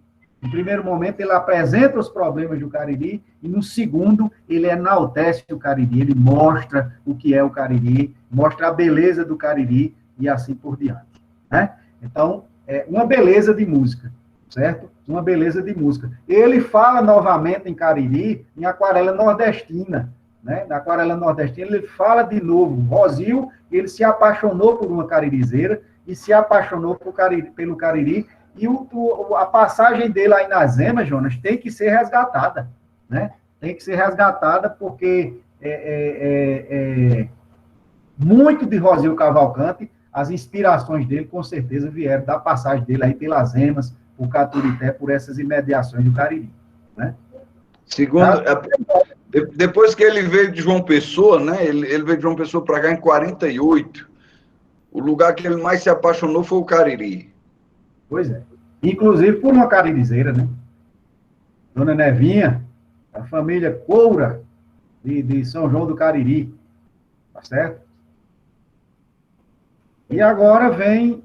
Bem, eu estou vendo aqui, tem algumas perguntas, algumas informações, né? E no meu relógio aqui falta 1 minuto, eu não sei do de vocês. Falta 1 minuto ainda. Agora no meu deu 6 horas. Então, vamos lá, vamos em homenagem a esse momento belíssimo, essa integração de caririzeiros, caririzeiras, de pessoas que gostam do Cariri, a Ave Maria Sertaneja, né?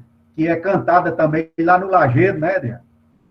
Quando batem as 6 horas,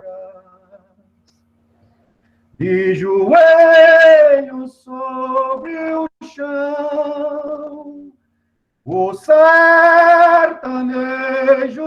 reza a sua oração. Ave Maria, Mãe de Deus Jesus, nos dê força e coragem para carregar a nossa cruz. Nesta hora bendita e santa, devemos suplicar a Virgem Imaculada para os enfermos vir curar. Ave Maria, Mãe de Deus Jesus, nos dê força e coragem para carregar a nossa cruz, para carregar a nossa cruz. Louvado seja nosso Senhor Jesus Cristo! Para sempre seja Deus louvado. Para sempre. Louvado seja!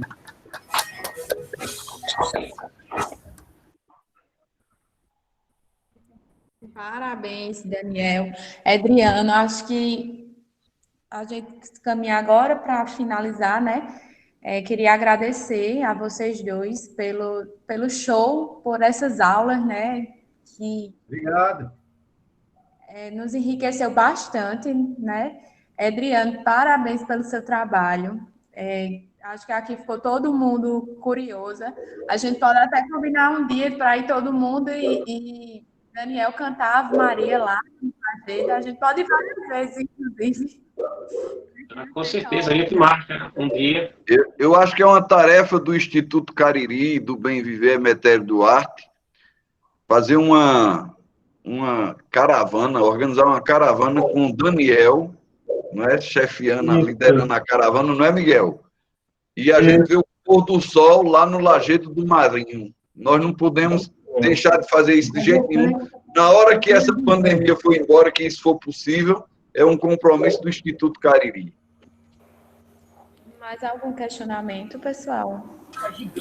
Eu gostaria de fazer um agradecimento em nome do CEAMPO, nos colocar também à disposição para contribuir aí com o pessoal do museu, sobretudo na construção de coletivos, na perspectiva da economia solidária, e agradecer a Adriano e a Daniel pela aula. Foi mais que uma aula, foi mais que um debate, foi um curso sobre o Cariri. A mim, particularmente, que vem da Amazônia, conhecer mais sobre o Cariri, para mim era sempre intrigante, algumas nomenclaturas como Cariri, Seridó, Curimbataú, né? E essa história dos cariris velhos. Para mim ficou agora bastante esclarecida essa questão. E fica aí o nosso agradecimento em nome do CEAMPO pela participação, a parceria com o Instituto, e fazer coro aqui para que tenhamos uma segunda live sobre o Cariri, né? Aí, dessa vez, vamos colocar o Daniel como o primeiro palestrante, né? Para que venha um segundo para fazer esses contrapontos e essas amarrações futuras. Então, muito obrigado. Fica aqui a nossa predisposição e continuar colaborando com o Instituto e, sobretudo, agora com o museu lá, que o Adriano está à frente. Muito obrigado pela... Seja bem-vindo, professor. Jonas, Isabel. é bom as lives da semana que vem. Isabel, eu gostaria agora, no finalzinho, de registrar aí um agradecimento aí ao Adriano e ao professor Daniel pela aula que deram aí, né? Duas coisas me marcou bastante agora nesse momento aí com vocês. Primeiro foi o fato de saber agora que Boqueirão, lá no Lajedo, lá, tem esse potencial turístico, né, que eu não sabia e também não conheço ainda, confesso que não conheço. Apesar de trabalhar no Banco do Nordeste aí, na área do Cariri, principalmente em Boqueirão, Cabaceiro, e eu não conheço, nunca estive lá no Lajedo do Marinho para conhecer essa estrutura tão que está se montando, se preparando lá para oferecer a nossa sociedade paraibana, para conhecer essa beleza natural que tem lá. E a outra coisa que o professor Daniel Duarte informou aí, com relação à perda da nossa identidade do Cariri, né? Que agora a gente não tem mais a identidade do Cariri oriental e ocidental. Eu não estava sabendo dessa informação, mas eu acho, professor Daniel, que isso, mesmo o IBGE tendo mudado aí essa nomenclatura aí, eu acho que o povo do Cariri não vai nunca esquecer essa identidade que tem, não, viu? É uma coisa muito marcante, muito forte, faz parte do DNA do caririzeiro, e eu acho que ninguém vai mudar isso na prática do dia a dia, não, tá? E dizer o seguinte, que eu hoje sou apaixonado pelo Cariri, né? Eu sou um brejeiro natural de Guarabira, que aí o banco me mandou para trabalhar em Monteiro e Sumé, e hoje estou em Campina Grande, também atuando aí no Cariri Oriental, me apaixonei pelo Cariri. Então, eu sou um defensor, além do trabalho que eu faço hoje para o banco, eu me interesso, eu me envolvo, eu acompanho tudo de bom que acontece no Cariri, porque eu acho que é um povo que tem um diferencial muito grande. É um povo muito trabalhador, é um povo que, no ponto de vista da produção, da atividade econômica, eles têm assim, uma característica muito forte que diferenciam dos demais do nosso Estado. No banco a gente observa isso muito claramente, no trabalho que a gente faz do suprimento de crédito, com financiamento das atividades produtivas. Então, agradecer a todos vocês que participaram, mais uma vez ao professor Daniel e ao Adriano, e nós do Banco Nordeste estamos à disposição aí para contribuir no que for preciso, viu, professor Daniel? Um abraço e revê-lo aqui, mesmo à distância, e um abraço também a todos os amigos, todos os parceiros que estão aí participando conosco nessa live, nesse final de tarde, que, na verdade, a gente tem um momento maravilhoso que foi compartilhar com vocês esse momento de informação de troca de conhecimento. Valeu, um abraço a todos vocês e muito obrigado mais uma vez. Jonas, diz qual a temática da semana que vem e a gente finaliza, né? Pessoal, a semana que vem a gente vai continuar nessa lógica. Então, o pessoal não tinha chegado, a maioria. É com Regina Célia, que é professora de História do meu departamento, e Vilma de Luz, que é professora de História e pedagoga, e que elas coordenaram um trabalho de História local. Então, pegando essa deixa aqui, a ideia é continuar sobre a história local do Cariri, e de como produzir história local, como os professores de história daqui, como os historiadores daqui, os arqueólogos, os curiosos, podem ver a metodologia para a gente desenvolver a história local.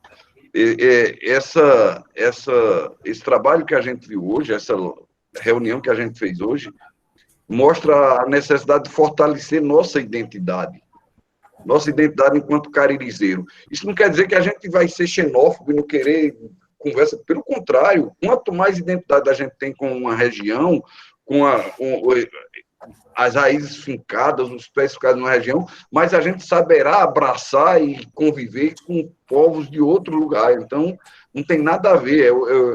É nos conhecendo que a gente vai poder respeitar e conhecer e conviver com outros povos, com outras regiões. Então, o Cariri, é muito importante a gente conhecer o Cariri, ter identidade de Cariri e conhecer a história dessa nação que o Daniel falou. Então, agradecer demais. E sexta-feira, 16 horas, e já está marcado também para dia... Eu não me lembro qual é o dia, mas a outra sexta-feira são tecnologias de convivência com o semiárido. Vai ser bem interessante, uma série de experiências que se tem com o pessoal do CERTA, que é do CERTA de Ibimirim. Eles vão apresentar, a gente ia visitar o CERTA, a gente não foi, mas eles vão trazer as experiências que eles desenvolvem lá para a gente conhecer. Certo? E agradecer ao CEAMPO, pessoal. O CEAMPO, que Xavier coordena, é o setor de apoio aos movimentos populares da Universidade Federal da Paraíba, que faz um trabalho de extensão junto com os movimentos populares e está sempre apoiando a gente nessa parceria com o Instituto Cariri, tá bom? Vocês querem ouvir o meu Cariri com Marinês, que é tão linda? Jonas, só um minutinho. É Adriano, na fala dele, falar sobre a questão das universidades. Eu coloquei aí no chat a questão seguinte, que as universidades muitas vezes são como promotorias, elas têm que ser provocadas, lamentavelmente têm que ser provocadas para poder chegar nas comunidades, tá certo? Então, fica à vontade, Adriano. Hoje eu estou à disposição do Museu do Semiárido aqui na UFCG, certo? Que faz parte do PEASA, que é o Programa de Estudos e Ações de Semiárido. Então, fique à vontade para provocar o museu, para a gente também dar um apoio a vocês, tá certo? E sobre aquela fala que eu disse que tinha bicho xerófilo, né? Tinha planta xerófila, e sobre gente xerófila, tem um cidadão lá em Areia, pessoal, ele não gostava muito de tomar banho, não. Né? Gostava muito de tomar banho, não. Aí pegaram ele, amarraram de corda, levaram ele lá para a Bica do Quebra. A Bica do Quebra são 14 mil litros por hora, viu? Aí botaram ele embaixo, mas nada do homem ficar limpo, né? Aí começaram com sabugo de milho, passar sabugo de milho para ver se saía. Nada. Aí foram para o caco de telha. Aí, com o caco de telha, conseguiram alguns avanços, né? Conseguiram alguns avanços com o caco de telha e foram raspando, e ele afinando. Eu sei que quando terminou a história, encontraram nele uma camiseta da campanha de Zé Américo de 1950, viu? Para vocês terem ideia, né?